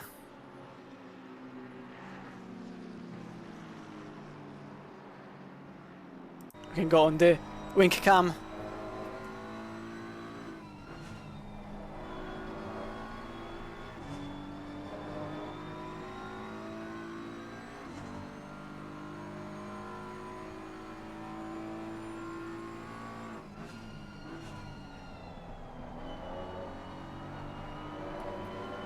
So the Ferrari is struggling a bit on acceleration.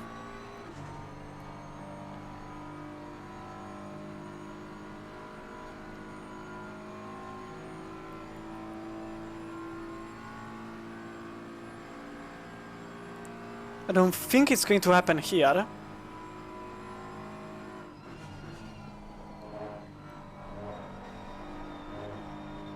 As the BMW stays in front of the Ferrari to the bus stop. Something I'm very interested about is this thing here. In front of you, you have second place and the leader of the race. Because these two here have managed to close the gap to Bischoff, leading the race. But now in contention for the very same position. Obviously, not really in a proper fight yet, but still, it may really happen. There is also another fight in the background. Well, there are many fights, to be fair. For now, I want to stay here because there is a side-by-side with the Ferrari and the BMW into turn 9.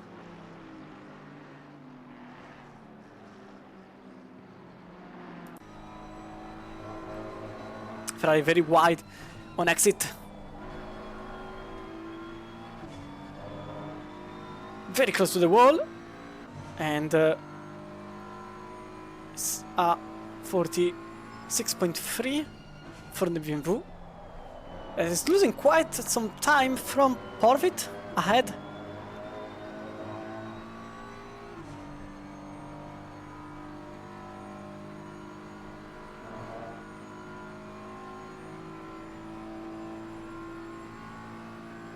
For now, it stays in this situation, the battle here, while Melis is fighting animously with the Ferrari behind. Maybe an overtake may happen with Otato. It doesn't happen. Okay, it was maybe a contact. It was the tiniest. Okay, no, go! Big one! And the Porsche is off. Off into the barrier. And obviously the downforce is not there anymore. The McLaren goes off to try to avoid them. There was definitely more contact than I was expecting. As the number 18 is now in a lot of trouble. And I think it's a return to garage for the car with heavy damage. While here Bischoff is still defending on the leaders. I'll try to achieve a replay whenever I can. Oh, wrong car. For now you can see the Ferrari going on the outside. The BMW wants to go on the inside. It's free wide into the bus stop for the lead of the race. And it's going to be the BMW on the inside. With the Ferrari on the outside, it becomes the inside. So still in second place. It remains not even in second place, but loses the third place. And the BMW is the great gainer of the battle. Free wide into the bus stop. And Ajax is now in front of the field with an amazing overtake. And Bishop follows just behind with Anafriv in third place.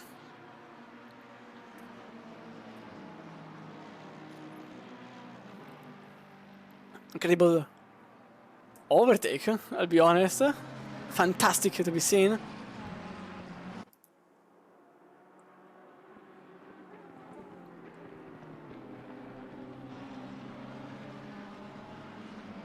Free wide was a risk to be taken, but regardless, it paid off. Definitely it paid off. It's the Lamborghini a bit off. The same goes for the Ferrari.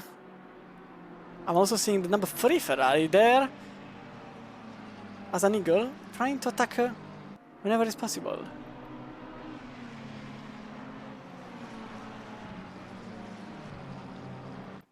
We can go from the splitter cam. Overtake for now on Bischoff, Lamborghini.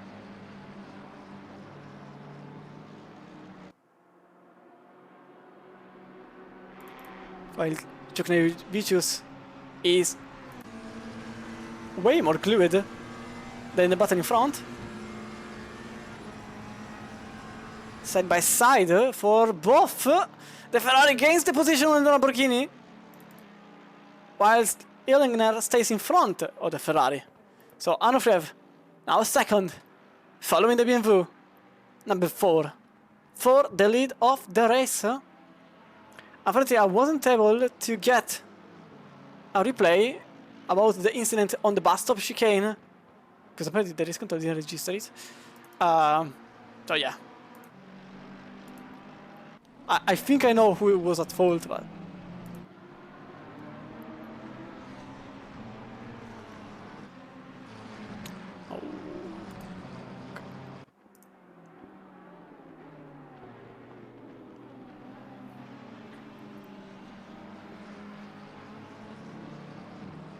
So for now, the number 3 stays behind. The Ferrari, no, okay, no, never mind. Okay, I'm a liar. I'm an absolute liar. It doesn't... it doesn't really stay behind the McLaren. So Jokin gains another place, number 4 for the number 3 Ferrari. Next target, Marco Bischoff, Lamborghini number 1 in 4th place. That's the podium. As just behind in the background there is Foch going for an overtake on Cacharo. And number 9 loses the position on the Ferrari. 23rd place for him. Driving it. Boy, very close to the Mercedes in front. In fact, we can see from the wing cam the situation.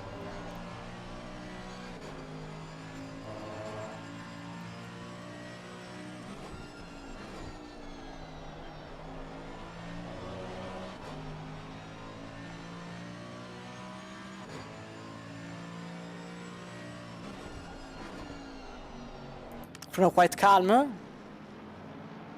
compared to what happened earlier.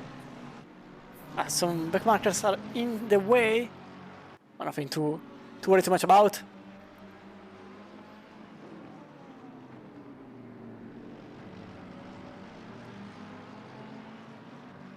But unfortunately for the lineup in the number 18, just now exiting the pits after bringing the car back into the pits and repairing it with immense rear damage.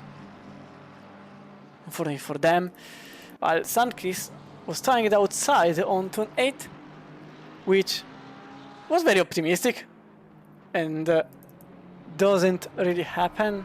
We move very good on defending. It's been several laps. This car has been in front of Saknis. As Team Runge is still there.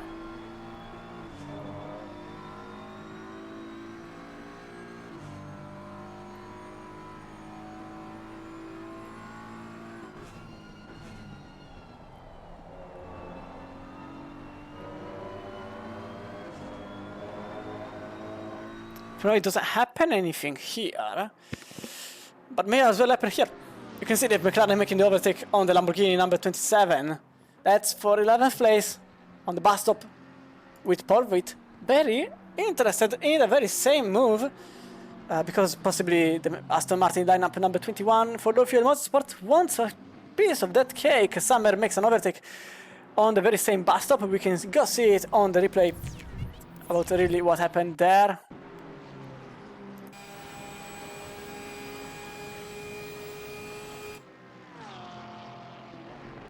On the inside they went, and it was a precious overtake for the Porsche lineup. Up in front, it's still here. Number 27 losing some time compared to the Aston Martin. It goes on the inside and makes it happen on turn 8. No, it doesn't. It stays like this. An overtake happens here, but still it's very close fight between the whole field, to be fair. 1 hour and a half to go, and I'm not really getting bored here. It's very frenetic. Number 3 quite close to the splitter. You can see the situation here. On the inside the Ferrari goes, there is maybe some contact between the Lamborghini and the Ferrari, and no incident happens, but clearly Bishop doesn't want to let it slide. Stays in front. Oh, that is close. On the inside they stay, they defend the inside as much as possible. There is a tiny amount of gap.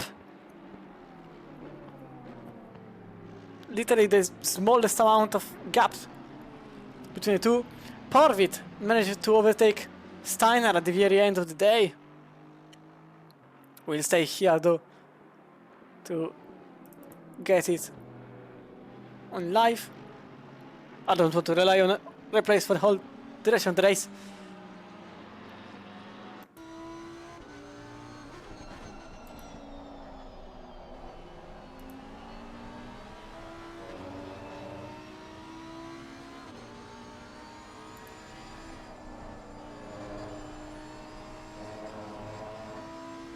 For now it seems like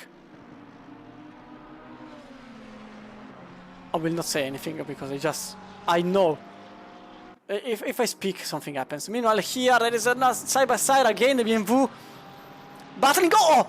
That was way too hard. Ferrari on the inside. The BMW loses 1, 2, 3 positions. No, 2. Maybe. 3 positions in a single moment. Some heavy fighting there for position. Meanwhile, Vicious is going for the overtake on the very same manner, but this time they break way later and makes the overtake. He makes the overtake for 3rd place. And 3rd place has been gained.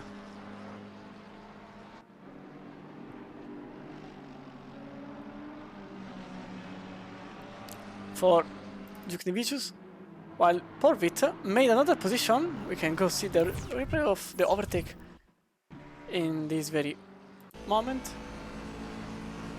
He has been let pass. I suspect there was some contact of some kind then, for some reasons.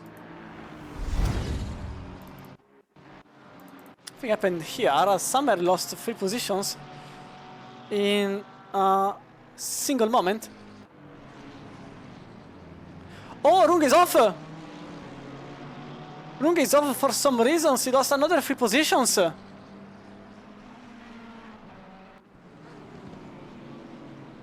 extremely long time of things that happened. I think you can go see a long replay. So first there is Summer.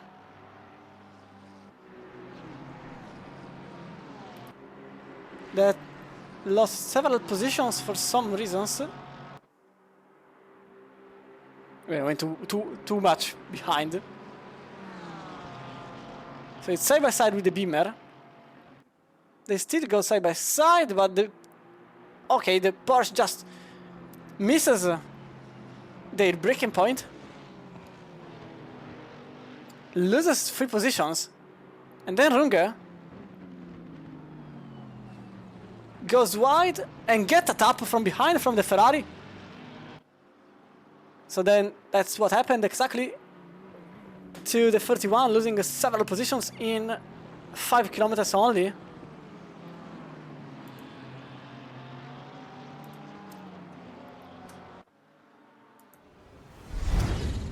As we go back live, there is Watkins and Fox battling for 15th place. The McLaren stays behind. I'm not really sure how happy they are about that.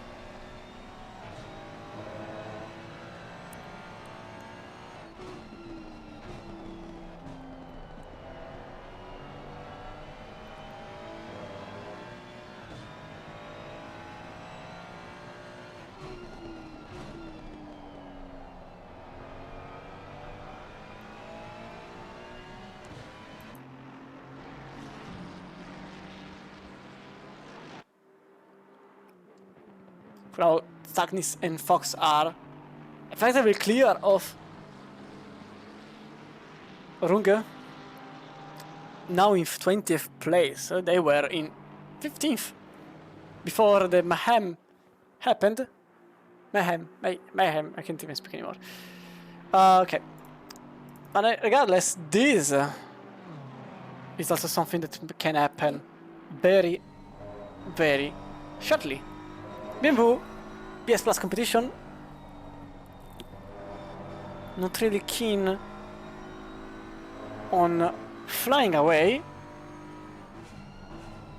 with Arnulf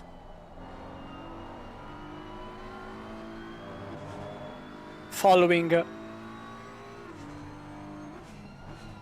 closely the BMW number 4. It's been like this for several laps, and the gap has been basically the same, even because the lap times are basically the same. You can see 44.605, but there's been a 54.4 in the middle, and you can see how many times has been gained even here. They are racing very, very fast.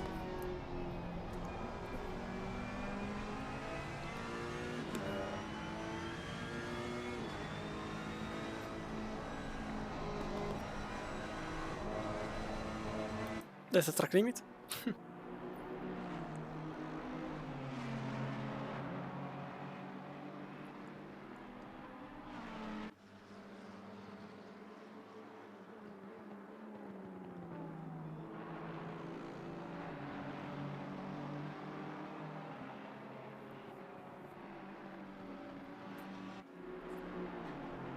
Good to see so many people following the channel. Remember that here there are currently ongoing 2 different plannings.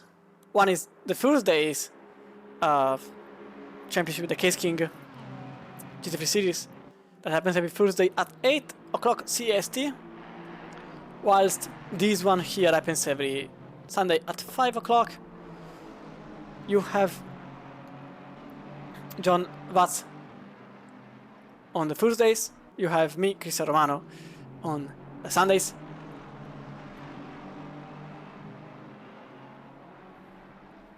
And also feel free to support the channel by either subscribing with Prime or with anything you want to. There is also LFM's Patreon that offers you the chance to let your skin be seen, your livery rather, be seen by everyone on the LFM servers until they use the LFM tool. Anyway, thanks also to all our sponsors that let this thing being alive. You are seeing them floating around in the left bottom side of your screen.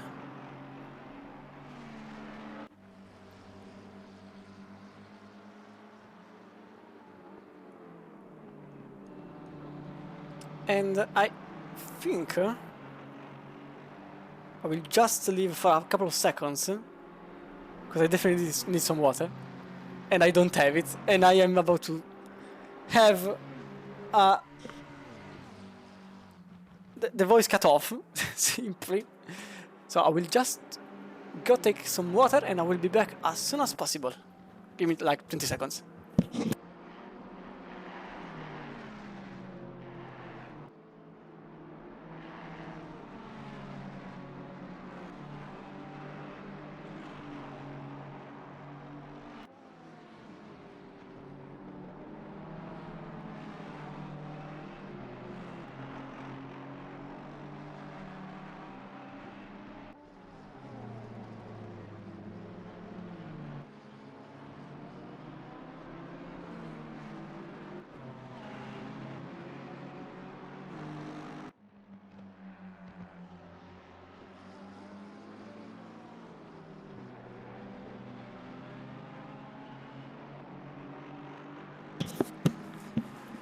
Okay, I didn't lose anything.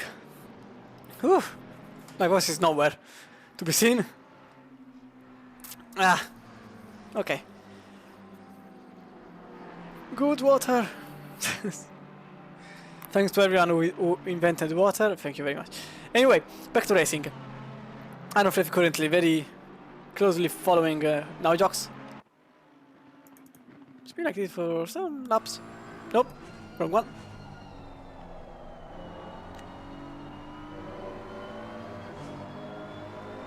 There's also some more battling going on. The number 11 goes into the pits because yes, the next round of pit is now starting.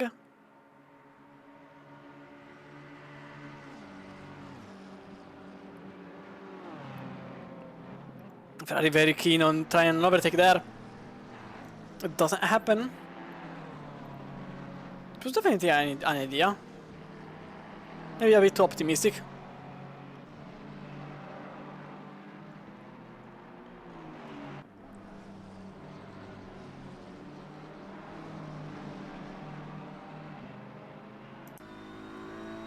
Extremely close behind for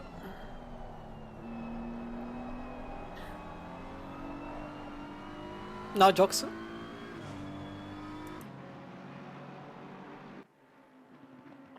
So now the back marker will start to appear again. Siabuk with... Oh no, okay.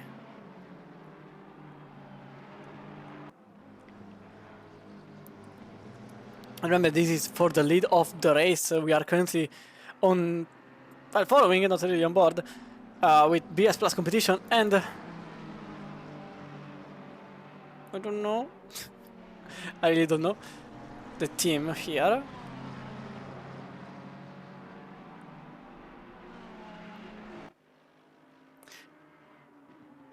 With a Ferrari that may try to undergo, but it doesn't happen.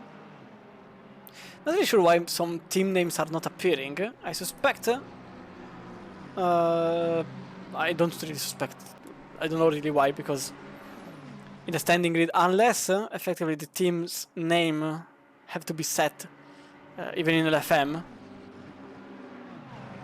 If any of the teams didn't, please do so, because maybe that's why some are not shown.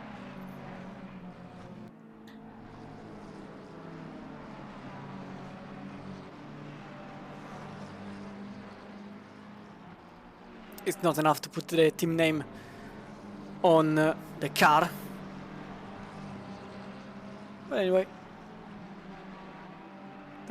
these are things for the next round at this point.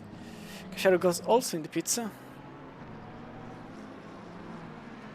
And I'm very tempted to go look at other battles going on in the whole track, but I really think this one is the most important one. As you can see, Foch is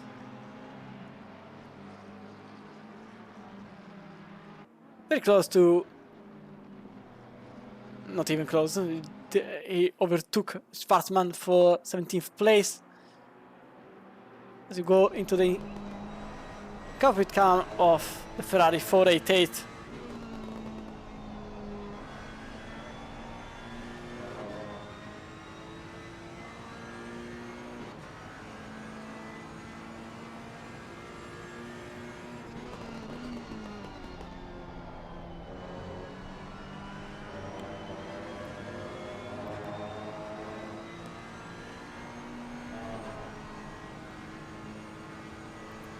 These couple of meters may soon become zero in this straight. The Binvu has an incredible top speed, but the slipstream is very useful. You can see from the helicam what is going to happen. Nothing as of now. Way better entry for the Ferrari, but the better exit for the Binvu there.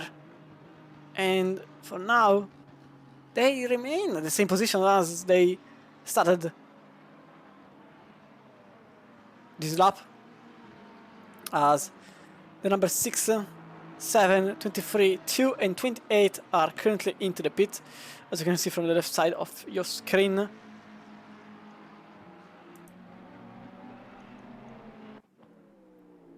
But now we are still following the battle for the lead.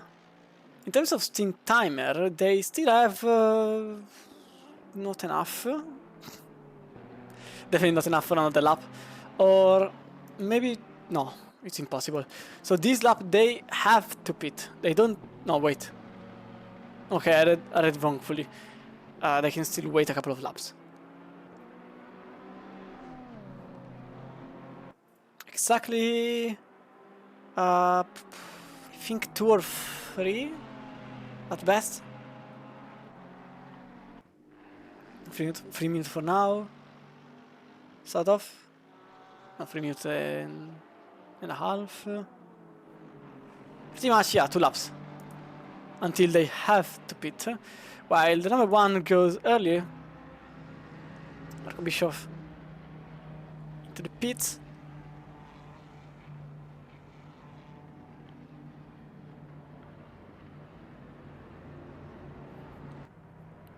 In a situation regarding the lead, it's difficult to say certainly who will be on top after the pits happen, as Sainz goes into the pits, maybe going a bit earlier than expected.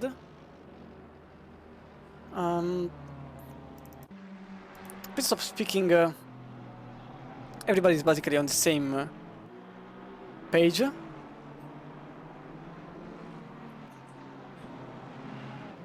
Not really seeing anything odd, out of ordinary even.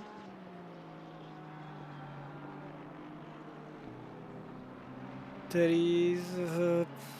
oh, everyone seems okay. The number 36 is the only outsider because they had to make 47 seconds pit, but it was the first pit, not even second.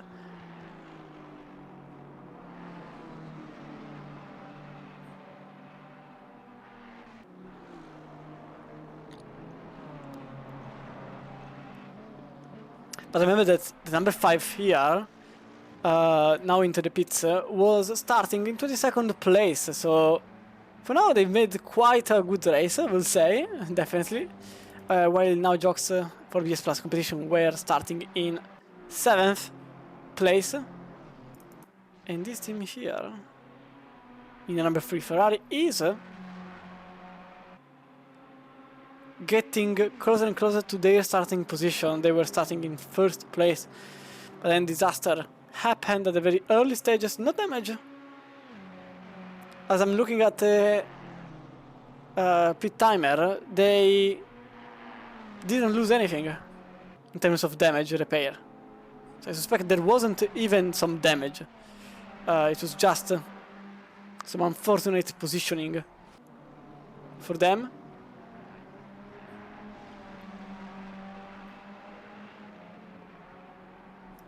as all the various drivers are currently completing their stints. An hour and a half to go.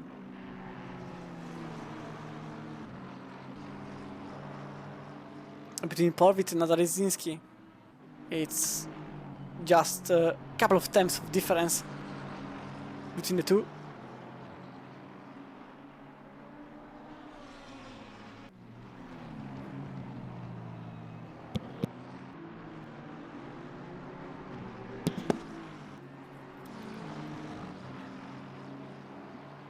Still 3 tenths, quite a short distance.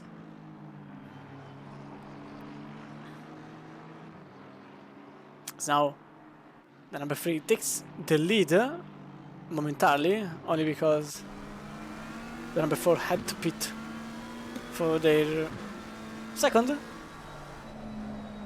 pit.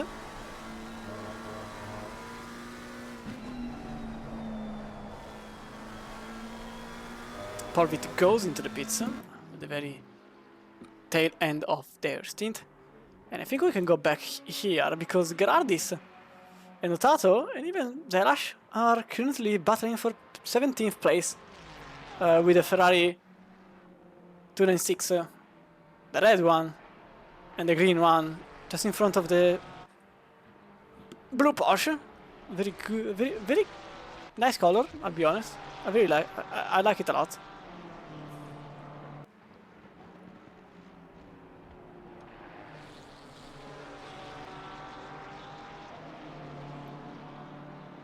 As Nojox goes out of the pits. This is close. This is very close. The number 5 was out a lap more, which brings a situation where the Ferrari's tires are better shape.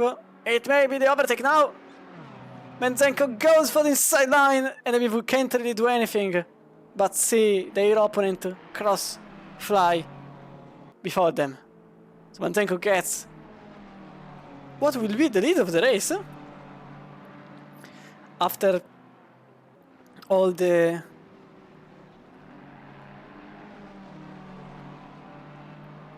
pits are being covered,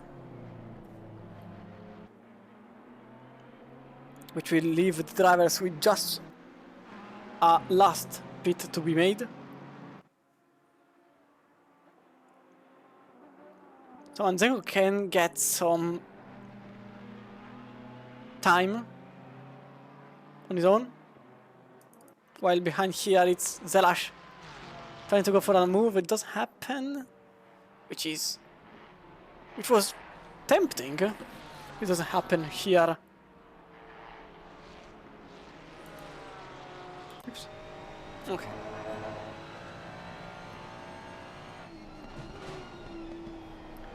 The Porsche behind number 28 is,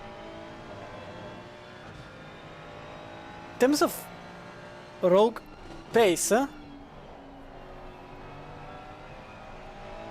should be slower than Sebastian, but I don't know the best lap time being set by Sebastian, because that's just the team best, 44.5, with 28's personal best with a 45.0. So it may depend even from driver to driver. Sebastian has slightly slower pace right now, just lost 1.6 seconds on Gerardis, flying away in 16th place. And Zelash is extremely close to the Ferrari in front. The 3-liter V-Turbo.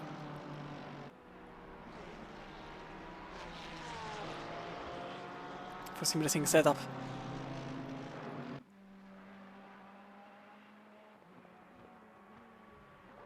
Lap number 54, we just crossed some minutes ago the half time of the race, as Cypress is fighting with Kursfield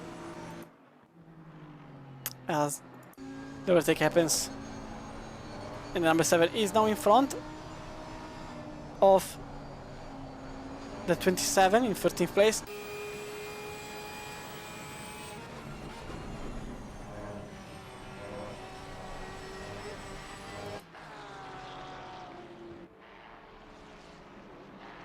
I'll be honest, this is a battle of who has the better noise.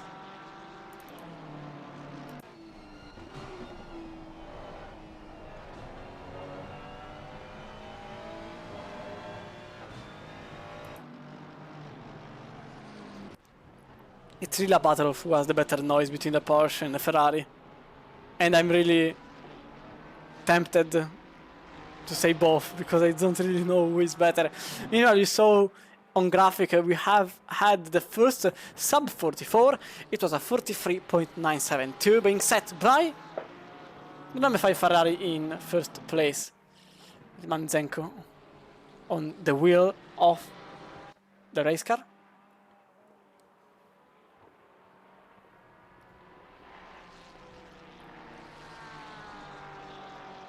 So we are now following the 17th place battle as one of the closest. Okay, never mind then. We have our second 43. It was Boothby making it and setting it in 15th place still after some damage being received. Meanwhile here, still a battle between Crossfield and Cypress with a Beckmacher in the middle of the wave. It's not going to be a happy situation for the... Oh, Boothby with yellow flag is going sideways in the middle of the track. Something happened here.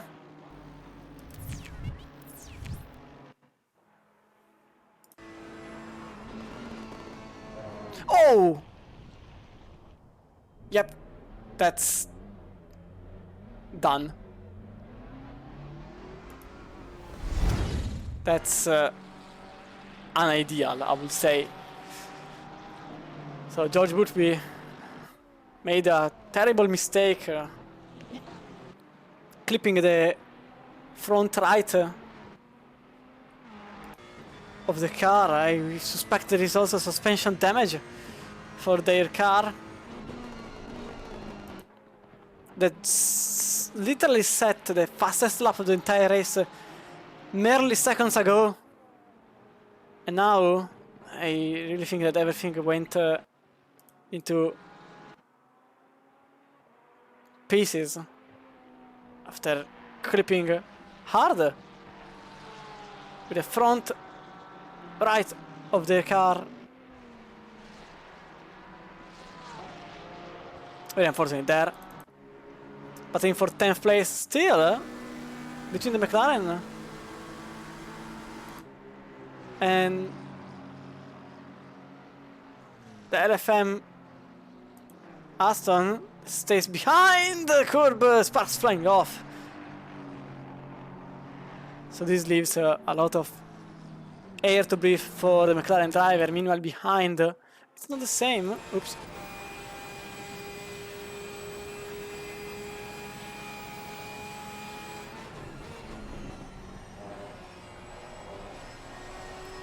Sebastian still stays in front of the 992 for Penguin Racing Esports.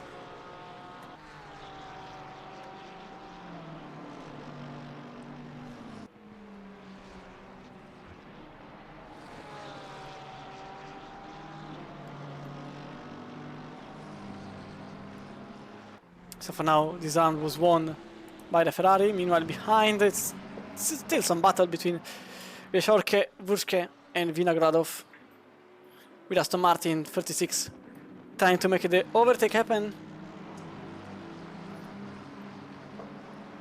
It seems like it can happen. With 36 very close to the car in front.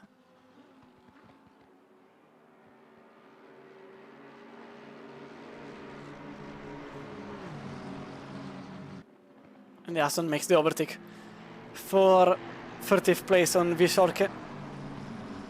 Next in line is Wurschke.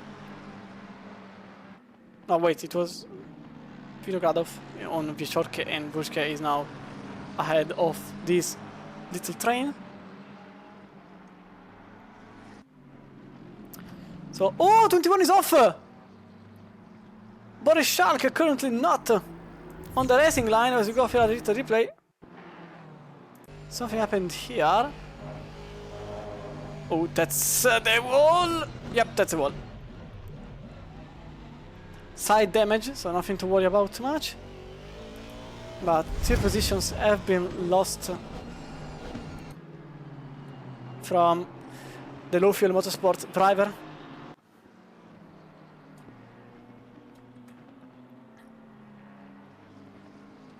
Not the best situation. Meanwhile, there is an overtake on the outside by Vinogradov for Crazy Life Racing. That makes the overtake on Vučka. The outside of the last turn. Vishorke unfortunately stuck.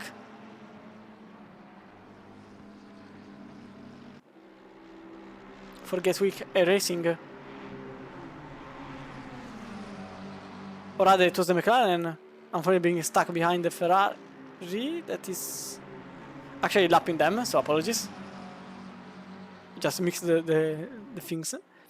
Now McLaren defending and probably quite frustrated about the car in front, which has the right to pass. I think that's it is the number 14 in 7th place.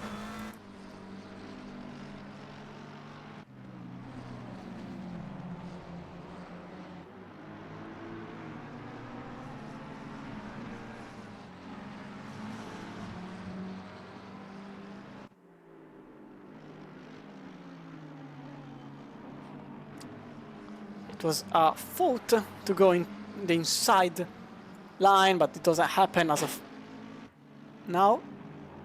It was a door. There's a lot of wind outside, to be fair. Anyway, Grantas Carikas quicker than anybody else, currently lapping in 3rd place and with a 43.787.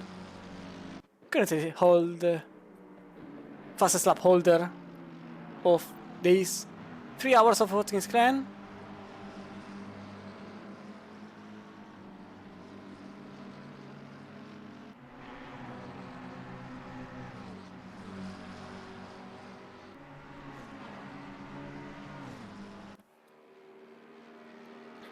This battle is still sparkling, but there are several battles ongoing. The McLaren number 23 on the right side of your screen. Okay, that was way closer to the wall than expected. But the number 42 stays in front of the 23. This battle is quite heavy. There is also Thompson battling with Komatsuk. There is also Koisfeld battling with Schalk. And there is also Tekau battling with Benedict. With Elash and Sebastian still one after the other. There is also Mitre and Pryor still battling. So yeah, this race is getting very good. Oh, there's been an overtake here. So I really want to see why, or rather how. Because there hasn't been. Okay, it was way earlier, evidently. I'd like to check it out.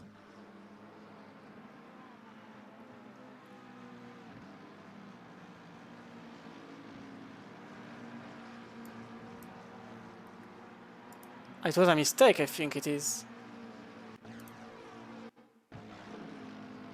Yeah, it was a tiny mistake by the blue McLaren that just made the overtake there happen.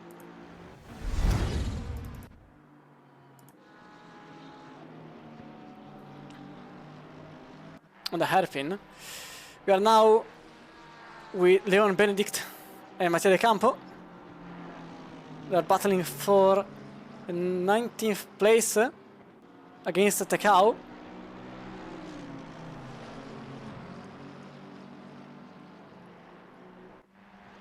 It's quite odd from Thompson though. I I really think they just made the mistake there, because I wasn't really expecting the gap was quite high. I was looking at them, and then all of a sudden there was an overtake.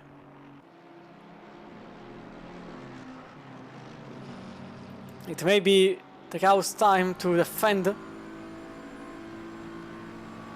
with Benedict. Behind, takes the middle. Mercedes chooses the outside, that becomes the inside. No, it doesn't become the inside. It just stays behind. Still in 19th place for this trio. I'm also looking in front, because in front there is Cruz and Caracas. 7 times one after the other.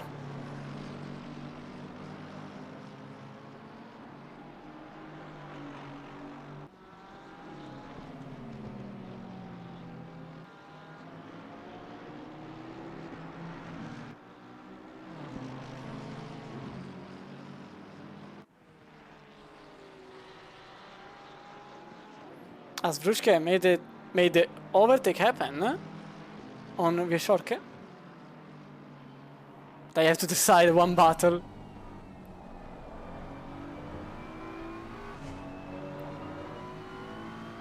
With the BMW still up ahead.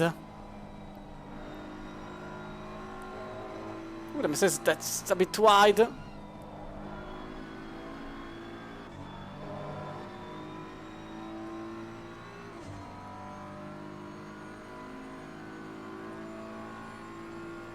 I think I will go further in front though, because you can see here it's a BMW, and it's actually Alan Drake Cruz in number 4, just in front of Grant Caracas, closely following the BMW's line.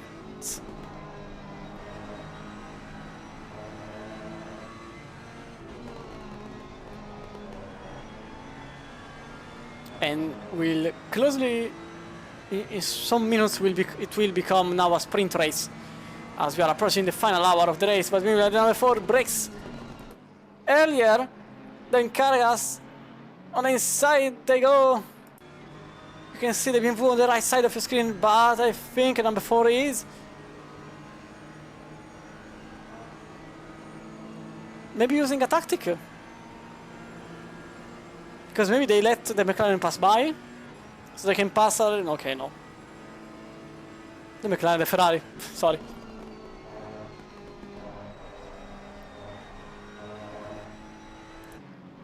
You saw how close Caracas was to the wall, right? Like, there.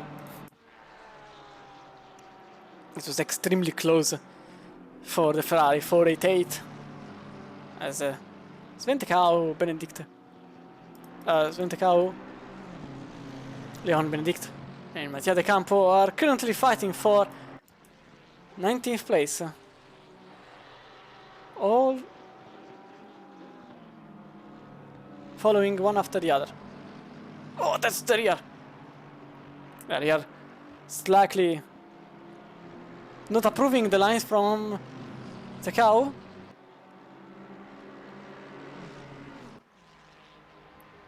And that tiny mistake may lead to 25. Do you have a chance? Oh, contact!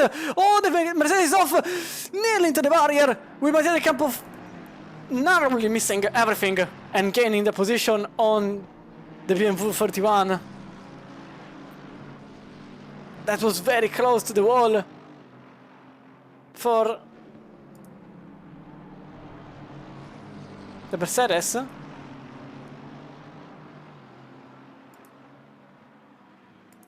It is now behind. You can see the replay happening, in fact, from the helicam. It was a bit cheeky, that's for sure, because the BMW turned late. Oh! Pavel Sorokin! Not facing the correct way. We don't know why.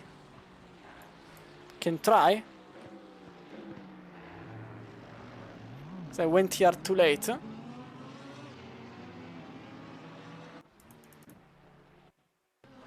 Okay, it was here the reason why. Oh, that's... yep, that's heavy.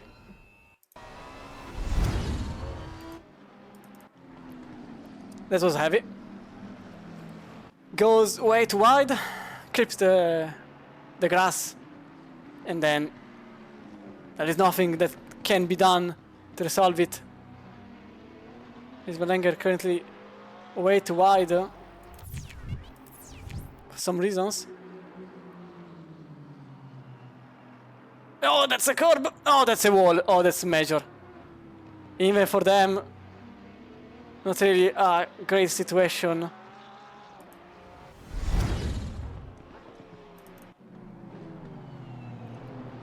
This battle is now a four-way battle because now there is also Rode. Lucas Rode joined the pack while we were watching the replays of the other cars and overtook Benedict for 21st place. And now there is just the Campo and Tecao in front of them. They were once fastest lap holders, and Lamborghini clearly in the pits for damage repair. And I really think their pace is very good because they are now lapping 44.2. And in terms of lap time, we are speaking faster than nearly anyone else. The only two people able to match their times are currently in first and second place. So, yeah, the 15 lineup was possibly one of the most impacted by the initial mayhem of positions shuffled. As a matter of fact, they are in 21st place, but they have the pace to be close, if not better, than the top two. In fact, the last lap before this were a 44.2 and a 44.3. And a 44.3 even for this one here. I suspect an overtake will happen in a very close future. As we can see, Lucas Rode, carpet cam, goes on the inside, skipped inside, and makes the position seem easy. Possibly the Campo even understood that it's not their battle, it's not worthy to defend. They will just lose time against the BMW just in front. And tactically speaking, it works because in endurance racing, they will just have to defend for an entire hour. So at this point, just let them pass. Regardless, Boothby currently overtaking Cypress for position. It seems like the damage they received somehow is not that impactful. I really don't know how. I'm quite surprised by that. Still up in 44.4.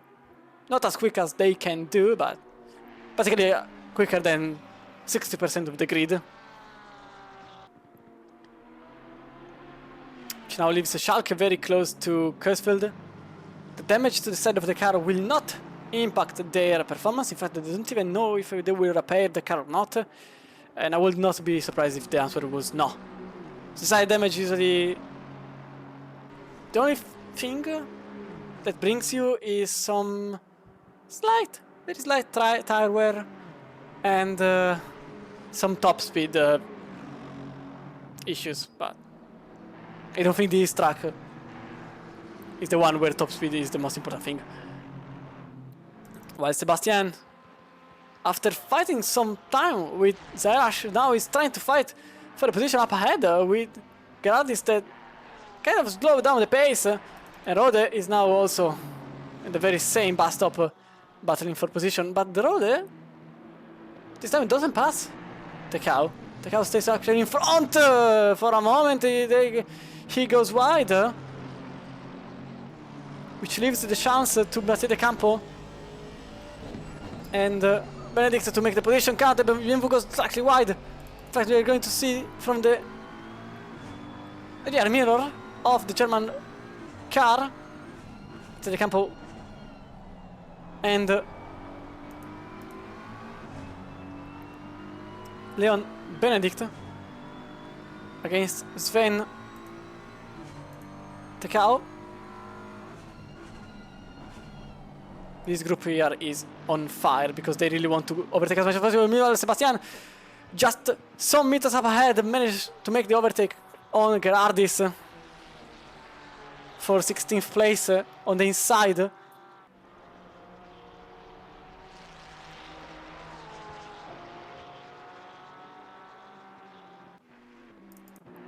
Well, you are back behind here. Okay, there is quite an issue because here I don't know what to follow. I'll be honest, there are too many fights. This one, there is for 10th place. I will not pronounce that name that passed by. The number 7 loses the position on the number 21, all at the same time. The whole time that you had to make the overtakes, everyone has to decide to do it on the very same lap. So Kurzfield still battling with Schalke for position. That's for 12th place.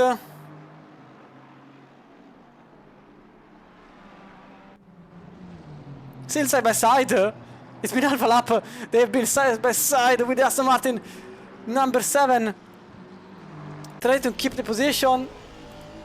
From the wing we go. The 21 is still side by side. That's incredible racing so far. And Kurzfield finally goes behind. Question mark. Okay, no, never mind. So Kurzfield loses the position after 5 kilometers of battle on the Schalke, and now he's in 12th place. Oliver Hagstrom Vigescio. Sorry, you will going to hate me. Makes the position on Herrentraut. That kind of let them pass, not really sure why. And Kovacic battling for 5th place is still behind Menike, probably after a mistake because the gap is now wider than earlier. I really think Kurzfield still wants the position though. Home of investing eSport against the Low Fuel Motorsport, battling for 12th. And just behind, do you think it's over? No, because Sebastian is there, making pace from Gerard as soon as I arrived, as Zerash is now closer, and the Campo is now extremely close to the BMW as they approach the bus stop.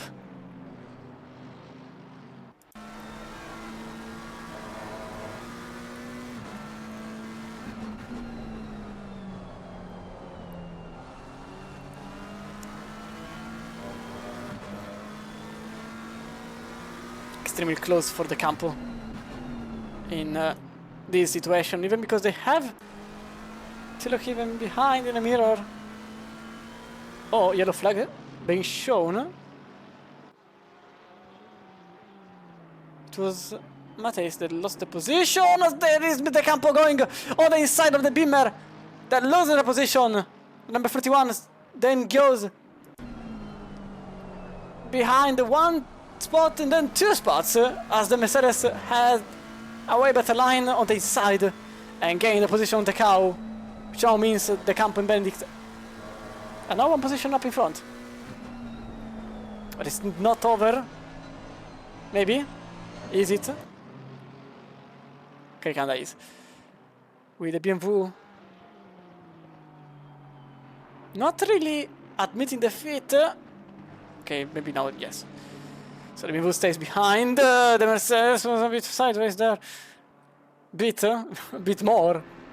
A bit lot.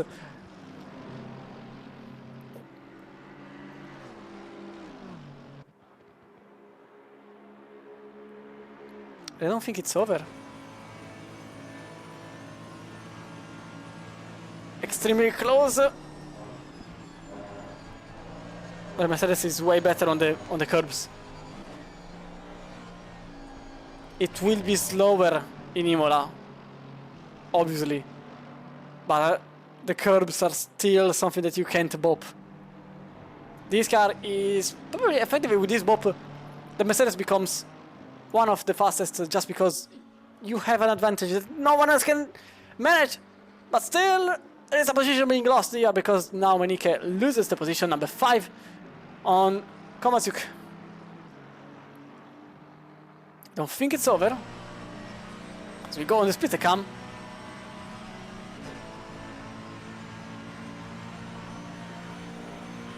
With number 14. We saw the series number of the diffuser. Side by side on the bump stop is not doable.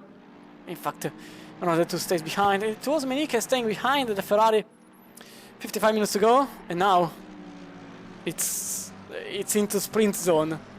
So now every position and moment counts, as opposed to earlier. Still a pit stop to go. I suspect many drivers will go to the pits in the next 10 to 20 minutes.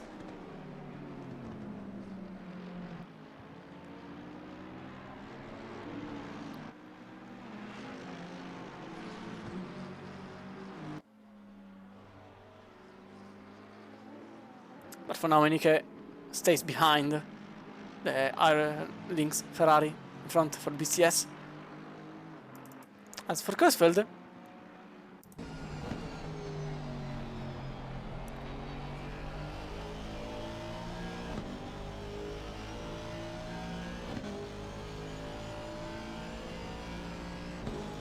the battle is still there.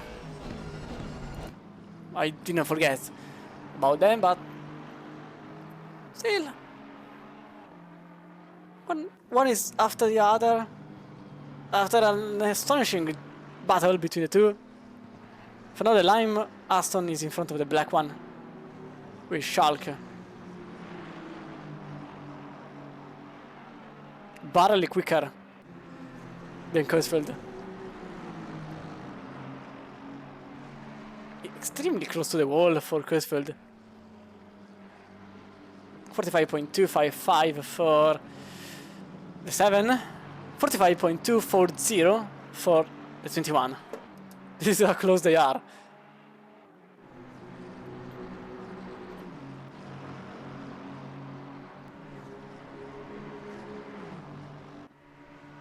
There is also now Ehrentraut that became part of the challenge, not really by their choice, but rather because it is like this.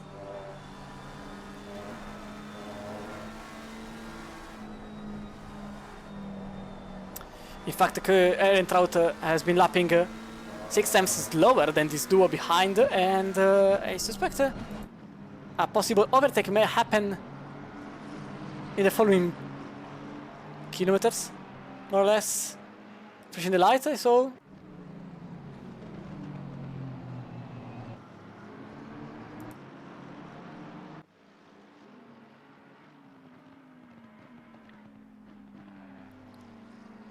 For now, Thomas Ehrentraut is in front and maintains the position number 11. Probably in the next lap.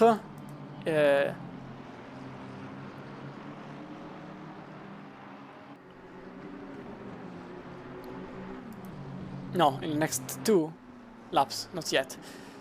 We'll see the first as we'll choose to pit.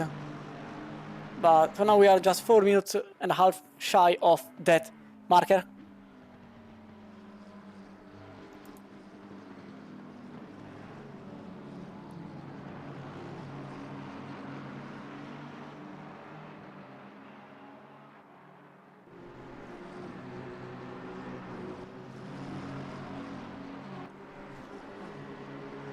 I suspect that the overtake may happen just here. You can see from the cockpit cam the McLaren on the left going away slowly. Brakes earlier and leaves Kursfeld behind in a sort of a trap that Schalke will utilize as much as in the best manner possible to create some useful gap between him and his rival Kursfeld in number 7 Aston Martin will now both be just behind this duo I'm surprised this car still handles.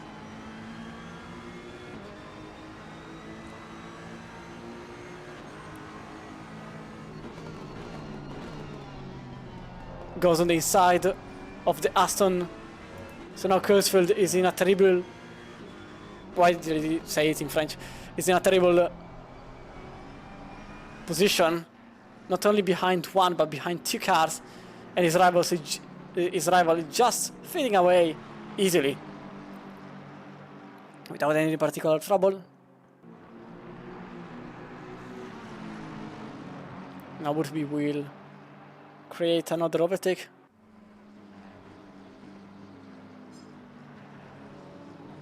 And inside they go. Oh, that was a bit unexpected by Ehrentraut, surely, because panic braked, sort of, and left Kurzfeld behind again. Quite a lot of bad luck for him, for Jonas Kurzfeld. He's now extremely angry, probably, about the fact that he is still behind his McLaren and will stay behind the McLaren. Now the gap is 2 seconds between between Schalke and Kurzfeld.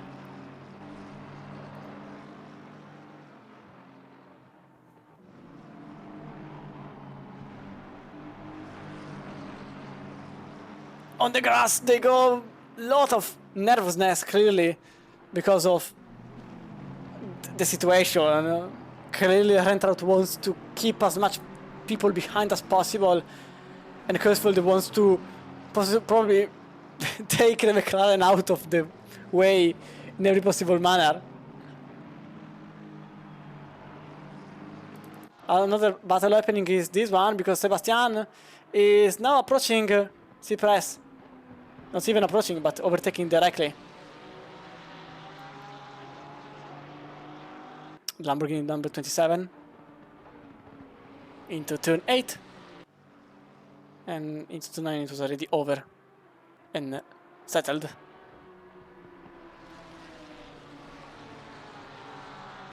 Which now leaves Gerardis with the chance to make the overtake happen, as Kurzfeld will probably do it now.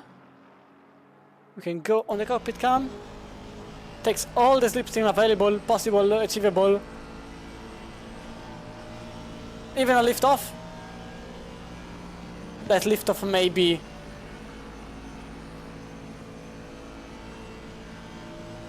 what will not give Kurzfeld's the position.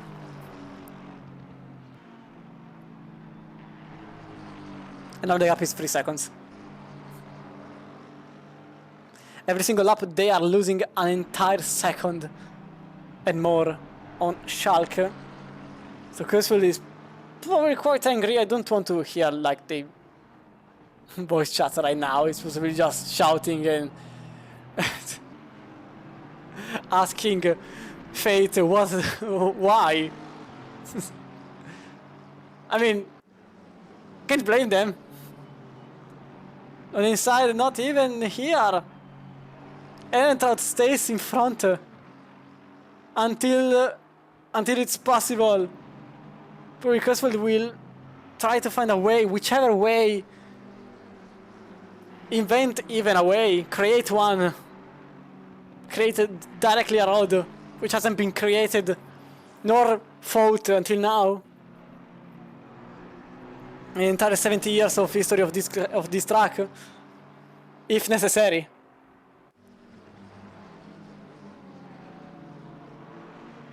Turn 1 is doesn't happen. The McLaren is quite quick on a straight line. That's the issue. The McLaren is very good on a straight line, well as in acceleration, which is the strength point of the Aston Martin, regardless of the BOP.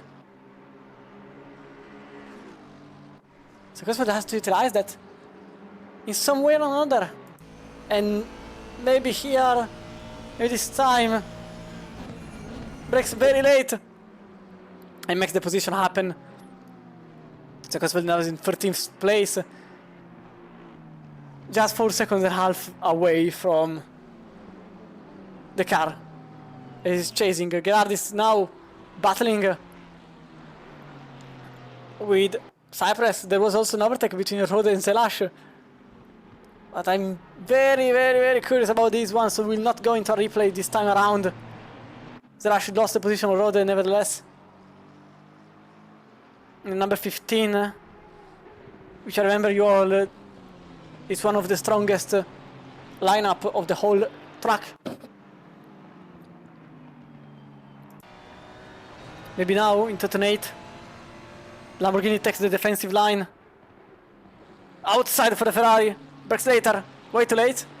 Bit too late. Off track even. And it doesn't happen. Behind. Instead, it's a number 15 that may clear some questions regarding who has to stay in front. As Menicke and Burby go into the pit. Same goes for Trout. 45 minutes to go. Last lap. Last pit, sorry. For many of these drivers.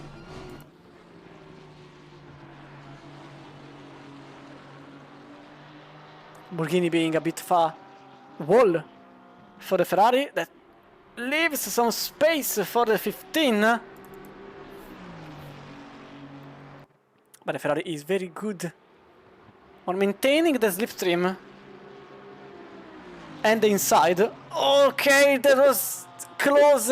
Cuts across in front of the Aston, shuts the door even before the Aston even applies for a position. But the Lamborghini is still there. Cypress will maintain position number 13. Don't ask why I was saying 19.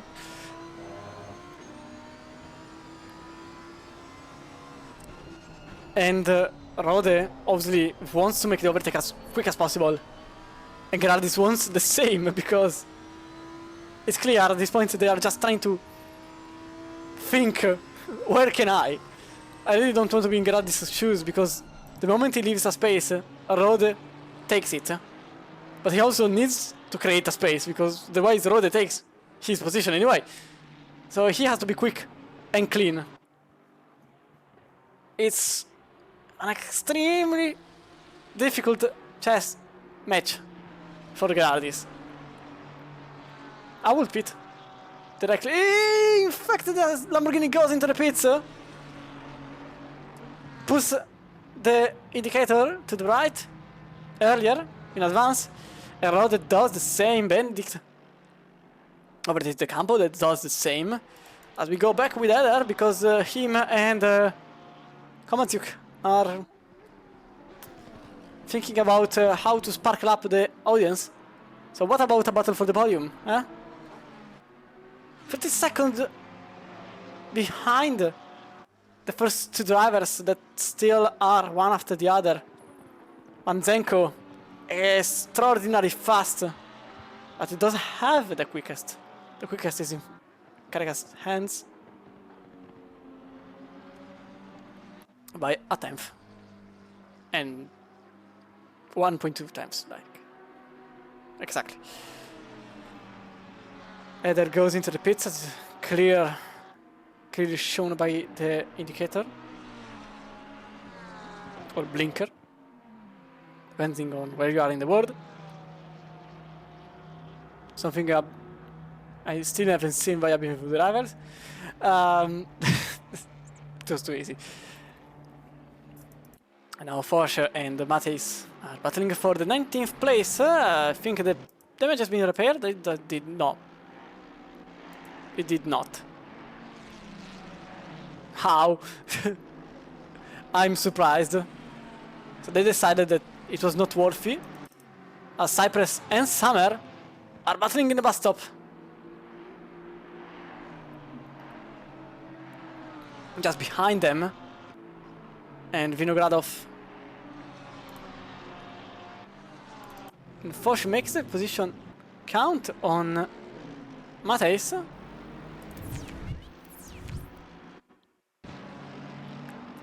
The method is from the outside. Interesting. Astonishing even. On the outside he goes and makes the overtake. Wow. Very, very, very great move there for Foch.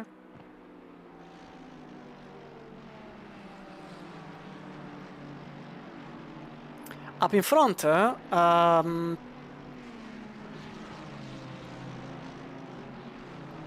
can't really make any provision. For now I can just follow Summer. That is going to try the overtake on Steiner, that has already pitted. It was not Steiner that pitted, it was Cypress who pitted.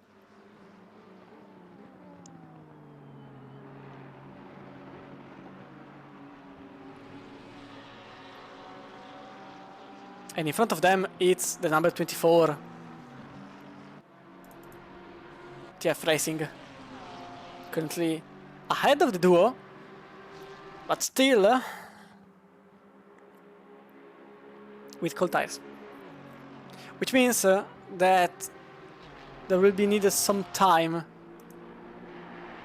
to get the car rolling.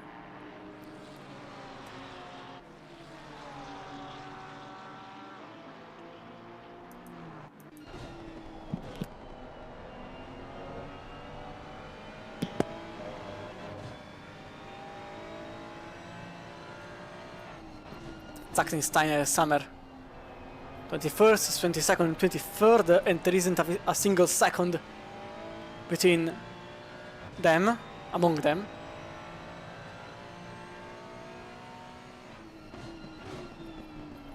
As everybody is going, as time passes into the pits, the leader went in.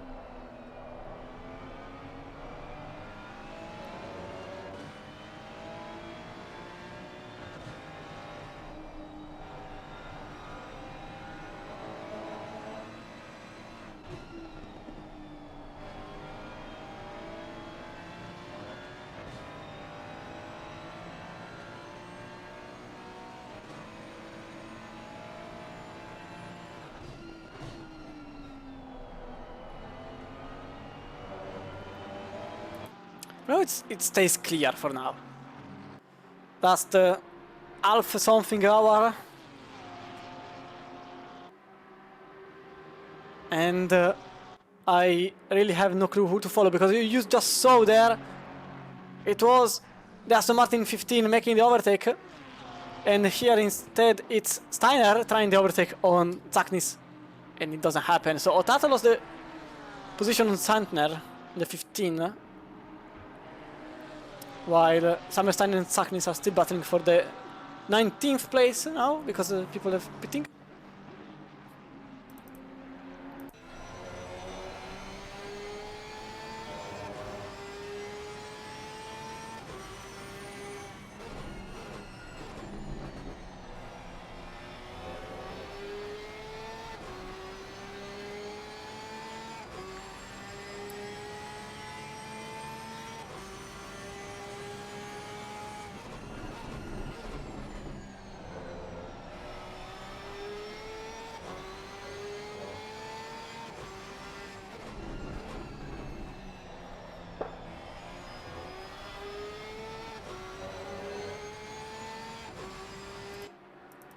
Definitely a great noise as Foch overtake Agason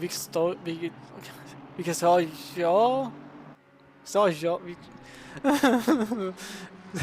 Why is it so difficult? And Stein, oh wait, there is the comeback here? No, okay, no. Maybe?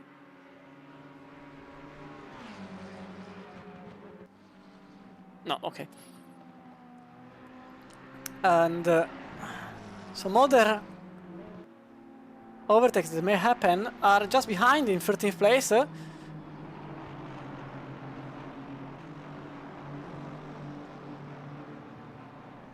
Heh. Okay. That was unexpected. The gap was 4 seconds between the two is now 4 times, which has been cut by Savita, yeah. Fastest lap of the entire race has been set by Naujox in the number 4 BMW, the 43.692. The lead is several seconds in front, unfortunately, though, for them. Technis apparently lost the positions. We go for a little... Oh, it was Technis that lost the car completely and went into the wall and lost not only 1 but 2 positions. I was quite surprised to see that car falling in a matter of seconds. That's the reason. Completely misses the braking point, goes straight, hit the wall, and unfortunately this means that there may be also a performance disadvantage that will not be repaired because there is not going to be a a fourth pit. As I was saying, this battle here, it's still home of sim racing again, still against Low Fuel Motorsport.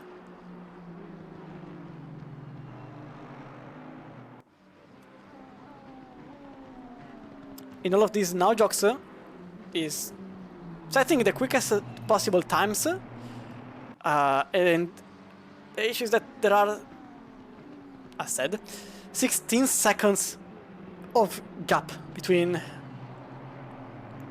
them and the 5 lineup.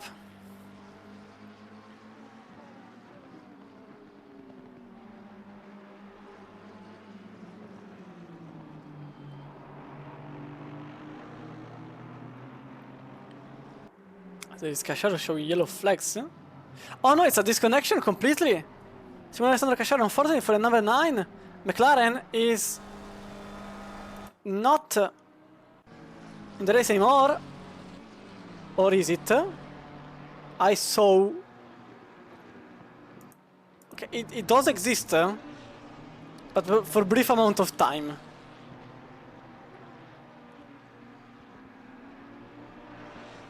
I hope... No, never mind. His disconnection issues were way too big for the game to give him another chance. So everyone jumps a spot from 20th place onwards. In fact, he's back into the grid in 33rd place, unfortunately.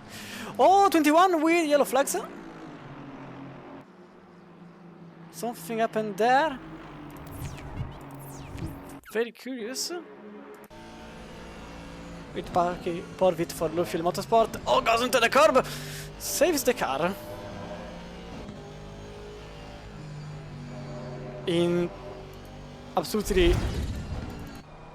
fashion.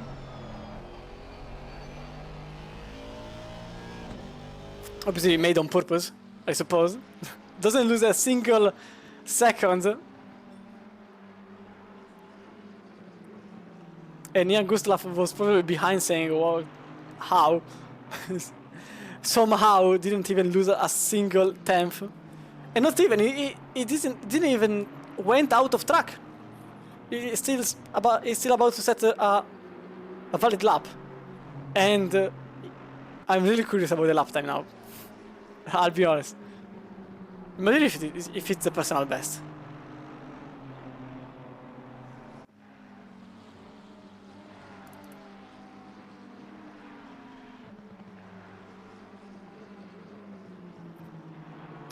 It is. It literally is 44.225. It's how? This doesn't make any sense. How in the name of everything that exists was this your personal best? He went sideways in the bus stop and he set the fastest lap in his team. am incapable of understand. I have no clue, no answer, not even a valid explanation for this. That's the Sim Racing Pro. That's what the Sim Racing Pro don't want you to know. These are the little secrets. That's why people can do literal times a second quicker than you, because they are not using conventional routes. They are drifting in the middle of the bus stop. Absurd. I can't believe if that is going to stay their personal best. I will not accept it. Anyway, back to racing. As Morant and Rockefeller are battling for 7th place. Last lap was a bit slower for Rockefeller compared to Morant.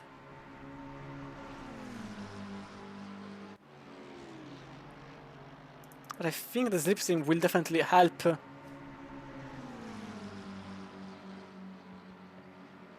the number 8 with his green gradient compared to the blue gradient. Obviously everyone is going to set their fastest lap time, possibly because of better track conditions and less fuel in the car, depending on when they pit. When they pitted.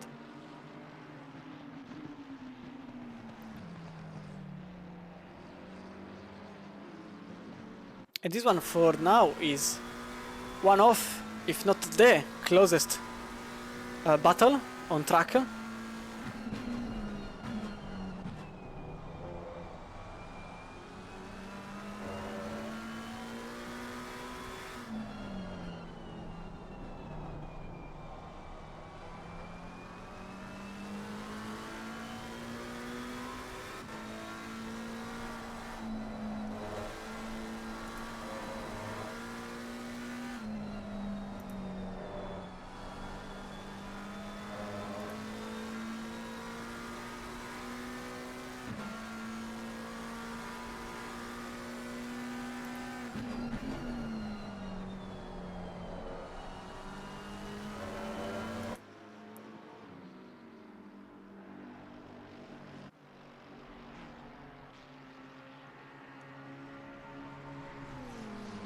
As now the lap time were basically the same, 20 milliseconds of difference between the two. But I suspect that Rockefeller may have the chance in one of the following laps to try to make the overtake happen. Up front, the situation is basically the same as earlier, with Anufiev in number 5. 2.6 seconds clear of the number 3, that remember was last at the very final part of the lap number 1. And then there is now Jox that set the best lap of the entire session, but still 16 seconds away from the two leaders. Baishov 56 seconds away from the lead, with Rogovoy just following 2 seconds behind them. Steyer, and then there is this duo here. Meanwhile, there is also Foch making an overtake on Ligner.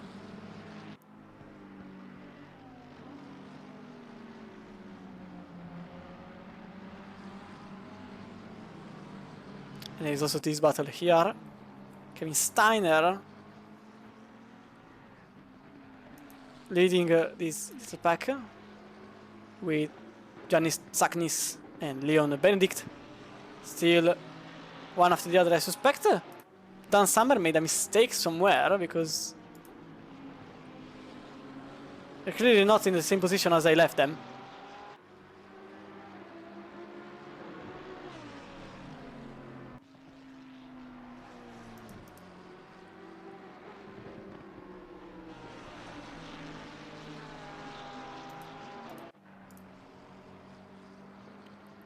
Best lap was Benedict's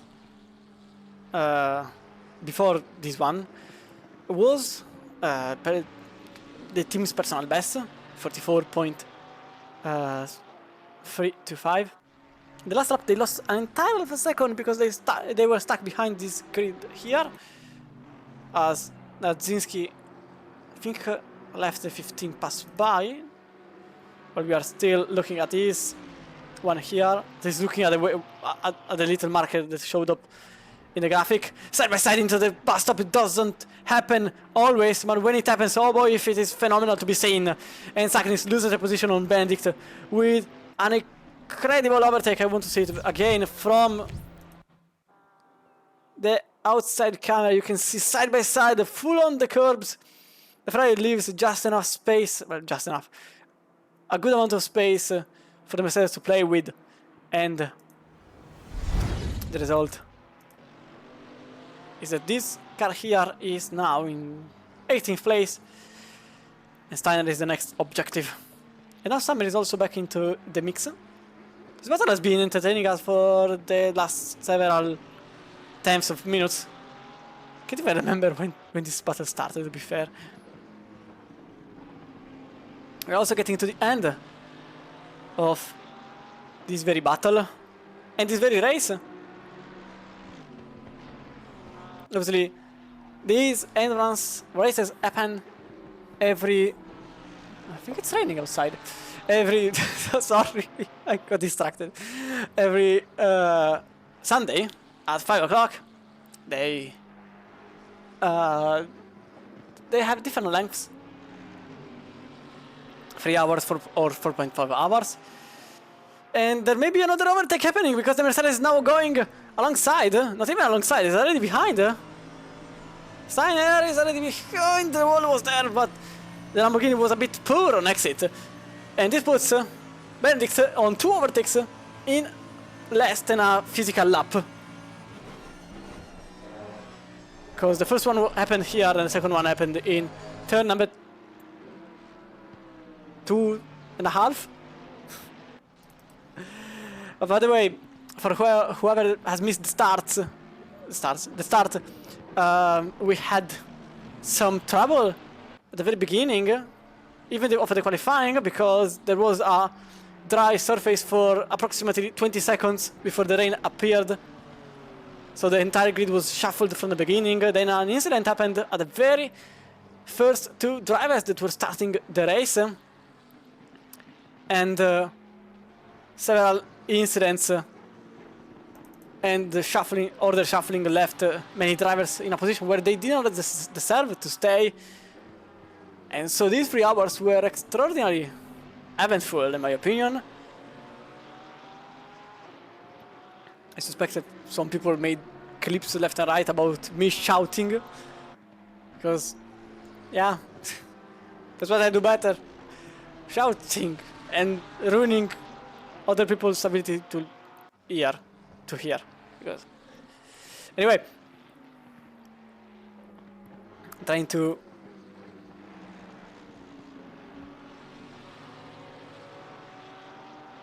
put some irony in everything that has happened, but for the whole lot it was very eventful. Many overtakes, many incidents, and quite a great start for the endurance season that will come to an end the exact final day of the year. It probably will be the final race of the entire year in Assetto Corsa. My commentary will go on for the... Oh, there is Saknis off track! Saknis lost the position on Summer after going wide. I don't think he touched the wall on the left side, but definitely that was a loss of track position. Summer is now in 19th place, 1 position up. Another important battle happening is this one here, because Marco Bischoff last lap went 1.2 seconds slower than Rogovoy. I suspect a mistake somewhere around, but this leaves Rogovoy, the number 14, with a high chance of overtaking.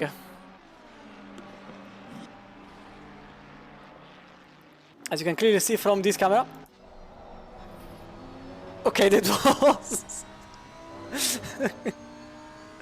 that was not expected, the Ferrari jump scare. It was extremely close. Okay, doing a scenic sort of transition, but that was a bit too much. So this, I think Bischoff is not happy about this situation. The Ferrari behind is extremely close and extremely aggressive. 21 minutes to go, and they are also aggressive because there are prices on the line. Yes, indeed, there is an entire year, an entire lifetime supply of the ACC Drive license. There are actually 10 licenses to be supplied, and it's literally lifetime. So if you didn't check them out, I suggest you to do it, because ACC Drive offers precision. You can wait. Change ideas. There is an overtake ongoing as the Ferrari on the outside, side by side on the bus stop. So only one of them will prevail. It's going to be, I don't know who the Lamborghini goes into the curb, and no one of them does, because there is contact. Lamborghini stays in front of Rogafoy. That was extremely close for a complete disaster for both of the drivers. Bischoff went straight into the track again. There was I don't think there was a contact in the bus stop, but there was definitely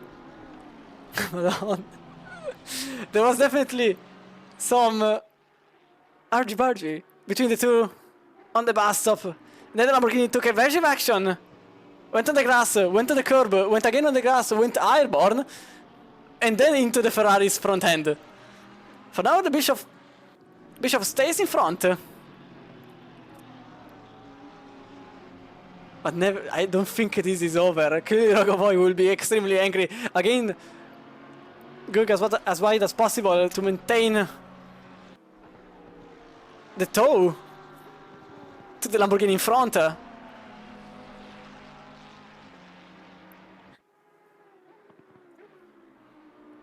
And this is not even the closest battle in the whole track. There are two other battles ongoing. There is the one for 11th place that is now happening, as you can see here.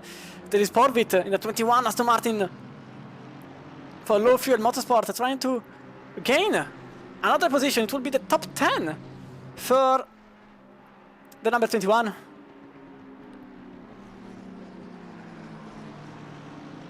That's a slide. I really think that will hurt massively the Swedish driver. But not enough to create an overtaking opportunity. As we go back in front, because you can see the gap here is close. It's centimeters, it's not even meters. A bit of gap. We go back into 12th place because there is an overtake for position. And Porvit make it into 11th, which leaves the space open for 10th, because as you can see, it's 1 second up ahead. And the last lap times were very good for this team here, Low Fuel Motorsport, number 21. Back in front with number 1 and the Max Super Max battling for number 4, for the position number 4. As I was saying, there is a lifetime supply for ACC Drive that gets you remote control.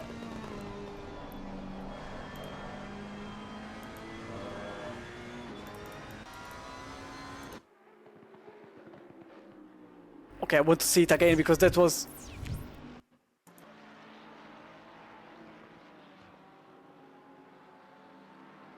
There was a contact with the wall. Rogovoy kind of throw the car and makes the position number 5. But that was I know I have to be objective, but like, it's borderline legal, that one. It is obviously legal, but oh boy, this was way too dangerous to make a position. Okay, it's the last 16 minutes, but regardless. Meanwhile, here, Iligner about to lose the position on Parvit.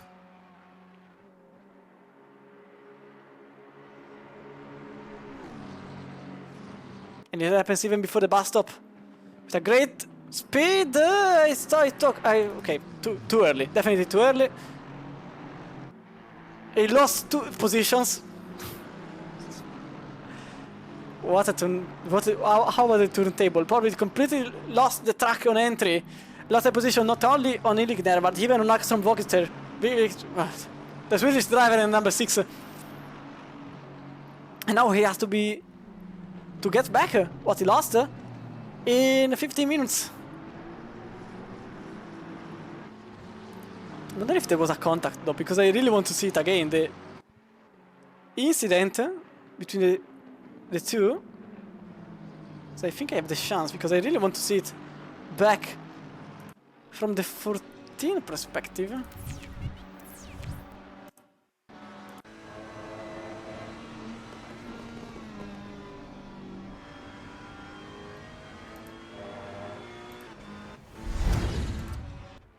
That seemed way more aggressive from the outside, I'll be honest. But it was actually the Lamborghini losing a bit the rear that led to the overtake happening. It was a bit of a mix of the two, to be fair.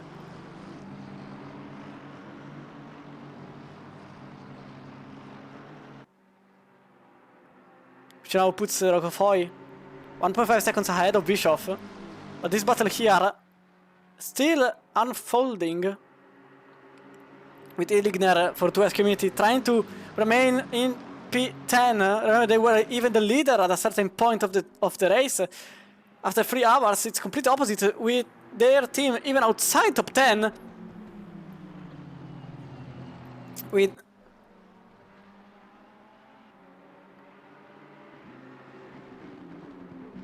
Oliver Hagström, Vigise Show for SDLesports.com gaining the position. There is now the Aston Martin behind Porvit in the 21, goes sliding and loses even the position on number 7. Calamity for the Low Fuel Motorsport that was even in the top 10 minutes ago, and now they're even behind their effective rival of the entire race. This is a catastrophe for the LFM team.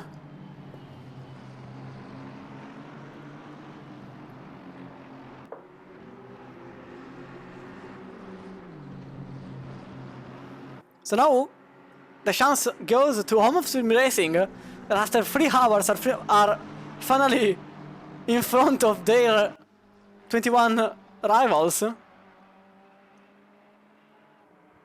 And now they have the chance to score a top 10. As we go back into the lead, because there is something that happened here between the 5 and something else, and I think it's Aknis, because you can see the gap is now effectively 0. As we go back, in fact, to see what really happened. There was some contact, that's for sure. They go for the inside. Oh, there was some little contact, not even too much. I thought more. Meanwhile here, I think Iligner lost the car at the very beginning of the straight, because both Astons passed without any real inconvenience.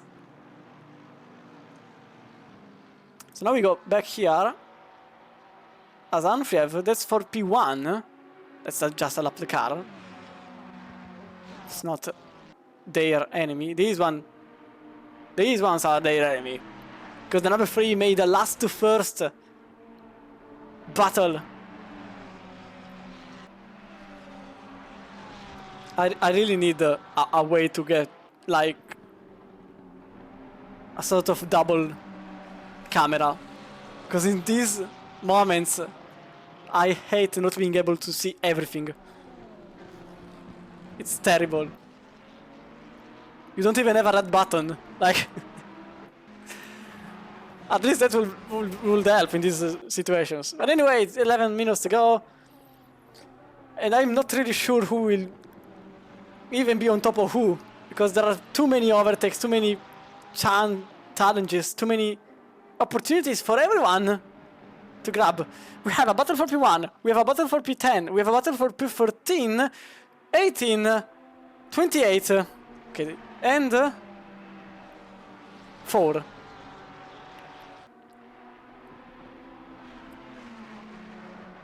For now we stay on the lead for these 10 minutes unless something arrives behind, which is this situation. I'm way too undecided.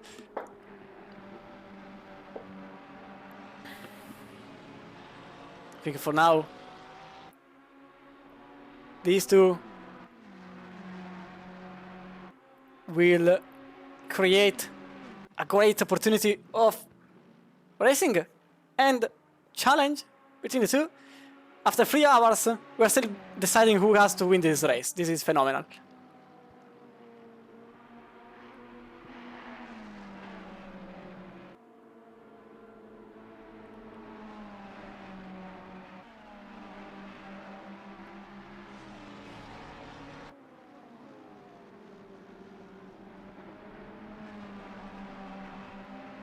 The minutes to go means roughly 6 laps.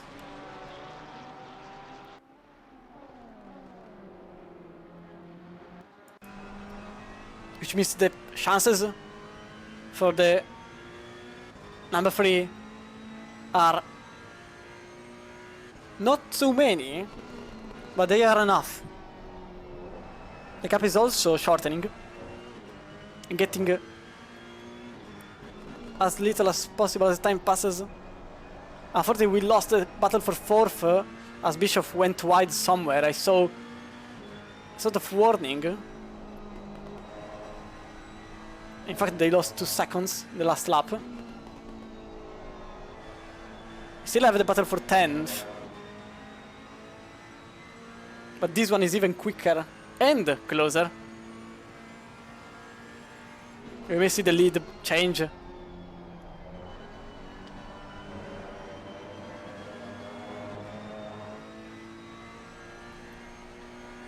Which will be absurd win for Djokovic and Caracas after being basically last on the lap 1. They made it back nearly all the places but one.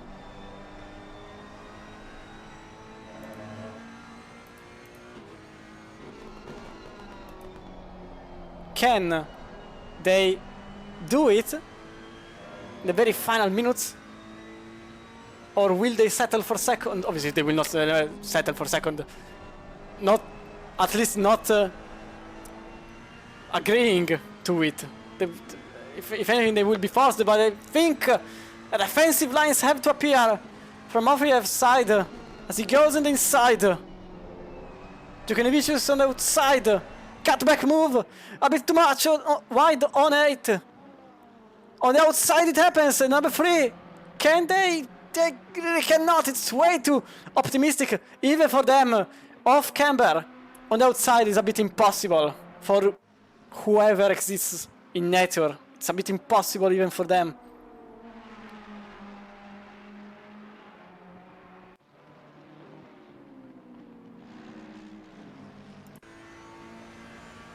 Anofiev is still in front.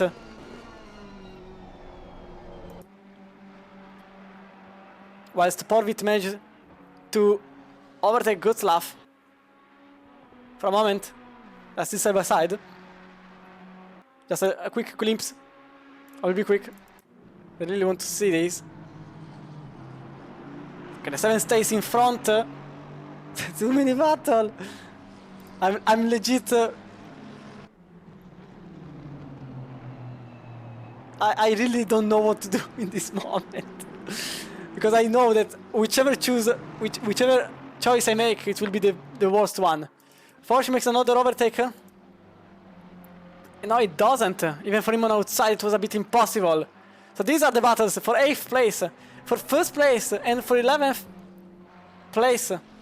All happening at the same moment.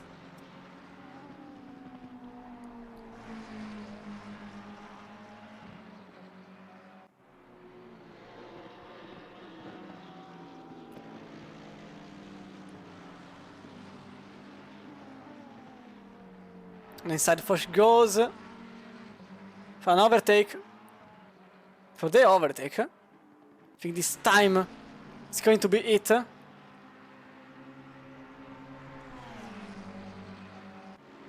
Ferrari has some kilometers per hour more of difference compared to the McLaren, and the overtake happens into turn 1. So this was the battle for 8th, because now we got back into the lead, and I think this time we'll stay here.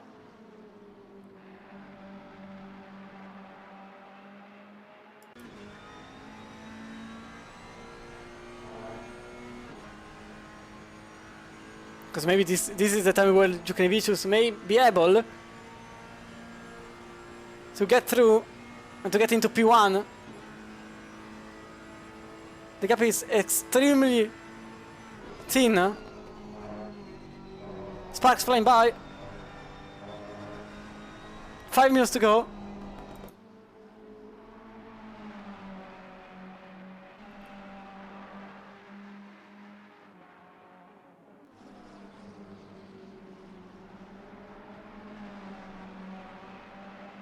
Bit on the grass, that's the slightest of the mistakes, but it's enough to leave some, even if remote,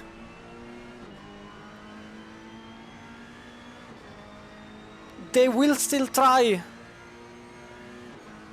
Again on the outside, it didn't happen once, there is a contact between the two. The number 3 trying to be as wide as possible. There is maybe a cutback, as the helicopter cam wasn't keeping track of it.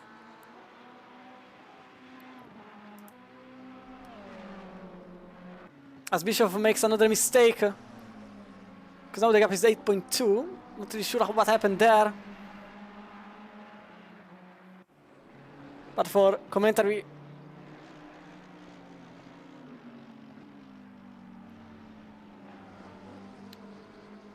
it's useful to say it even, if not completely related to the battle.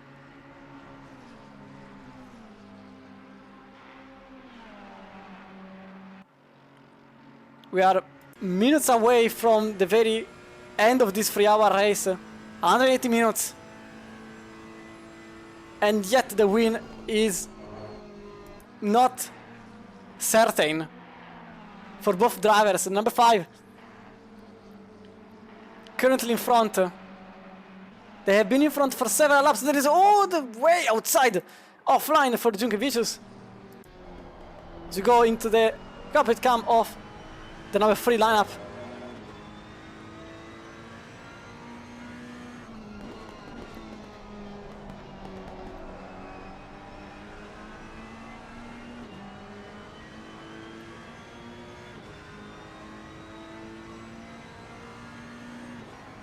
They are lapping extremely close in terms of lap times.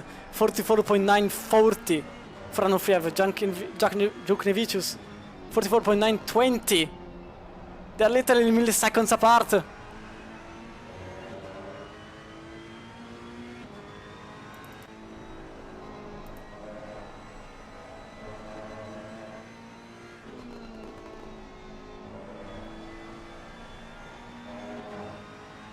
Two laps to go.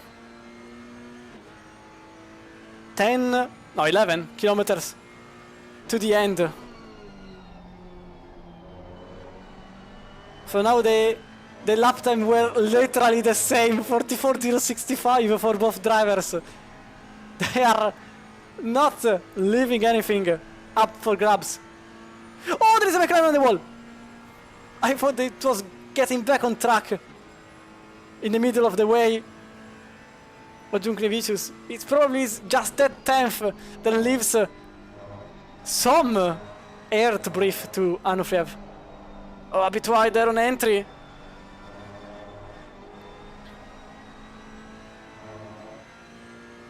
For certainly, it's going to be a Ferrari that will win. Unless they do a Mercedes 2016. Or...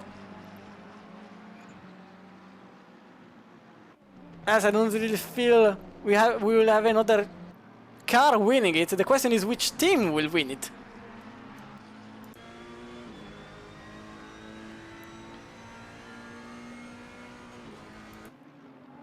It's getting extremely tense. It's going to be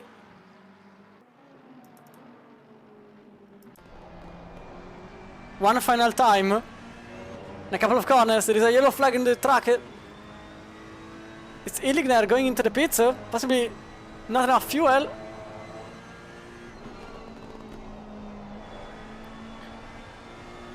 And it's going to be just now white flag brought to you by ACC Drive on the outside. The number 3 goes. It doesn't happen here again. The outside, oh, completely wide for Anufriev. It may be the chance this time around. It really may be the chance as Juknevicius goes there with a better exit and a slipstream on the final chicane, the final bus up, the final time the bus up will happen side by side. Better entry for the number 3.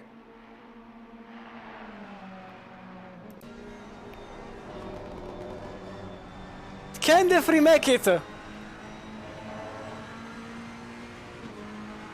Maybe here there is a slight contact. Oh, there is a contact and there is a crash and a is off track. Into the barrier he goes.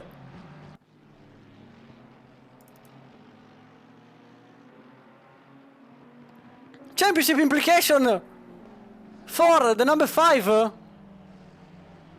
I think the number 3 is going to wait for them.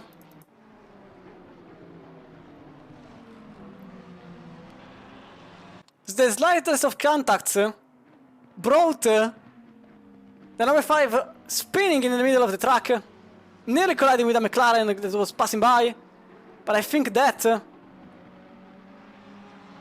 will be the tail end of the story, because I think they will let them pass at the very final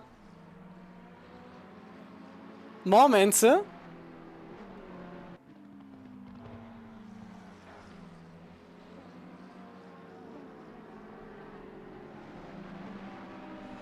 And in fact, it's going to be like this.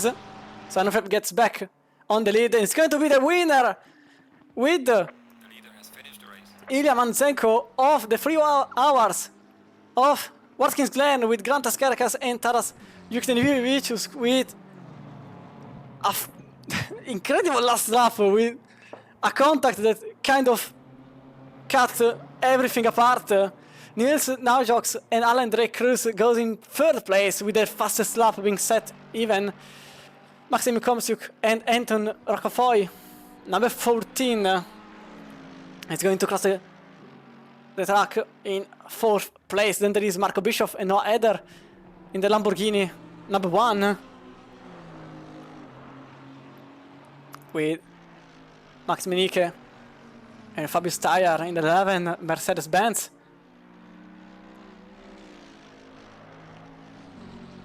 After them it's going to be, you can see Thomas Morant and Sean Tempest, George Boothby and Samir Foch completing in 8th place. Valentin Goppelt and Maurice Rockefeller with Abin Masson and Oliver Hagstrom Vogistio, Jonas Kursfield, Boris Schrak, Jonas Kursfield and Jan Gutzlaff, Boris Schalk and Patrick Forvit in 12th, the number 21 with Sebastian Zenner and Lucas Rode in 13th place. Andre Hartmann, Daniel Naraski and Thomas Entraut in 14th place with Sergi Sebastian and Peter Rotato in 15th. Leon Benedict and Nikos Batman in 16th with Dominic Cypress and Kevin Steiner in 17th.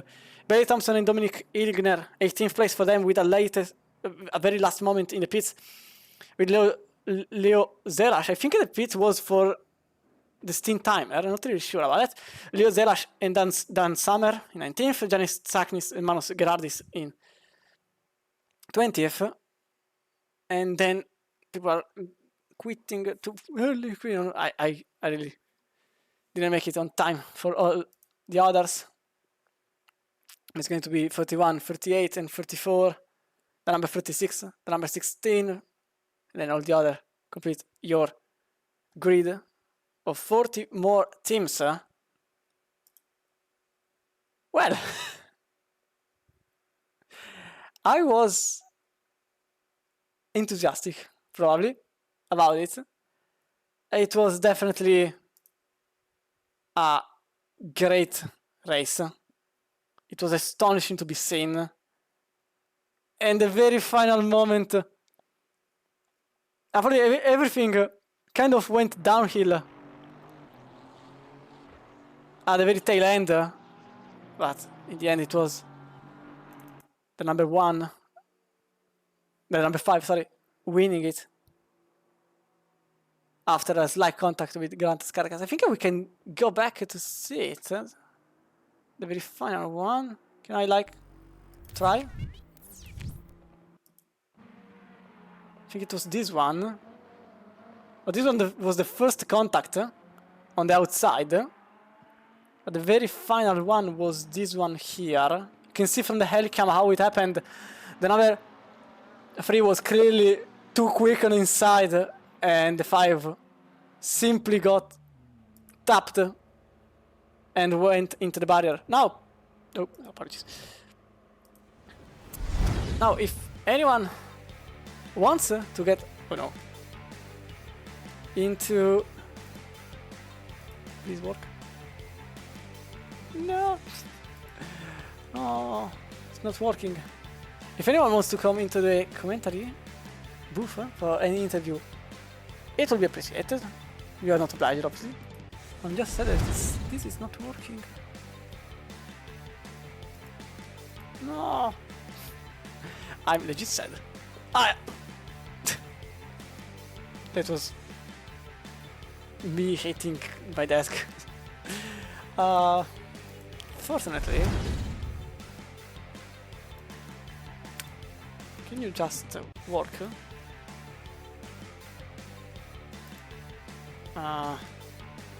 We'll try to maybe redo it. Okay, let's try this. Oh. Okay. Let's try. Go.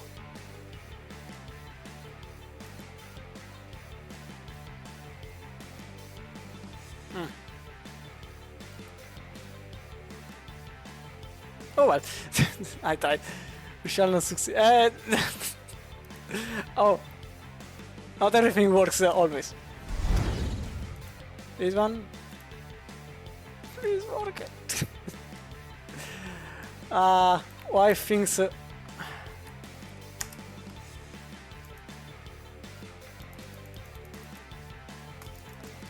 Maybe if I click harder, it goes.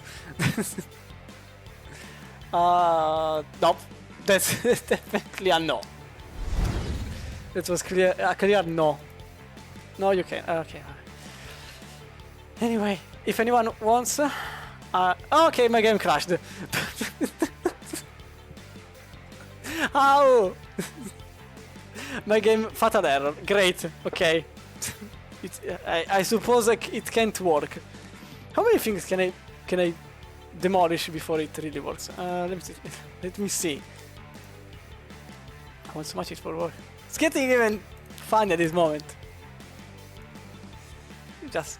I will honestly shut up. Don't allow me.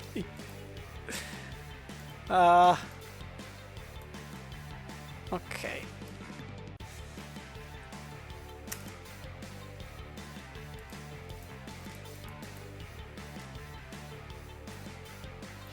Anyway, I'm trying my best to try to fill up the blank space. I am going to paint in a okay, it worked. maybe. No, okay, it worked completely. So, no struggle. This was the race results for you all. We have Hello YouTube in number 5, completing the race 20 places up ahead since they started from, with 1046 points. And I just need to see here if I can just leave. No, okay, I can't. Because your race results, ultimately there were 43 teams starting the race for tonight, but only 30, just shy of 36 managed to do so.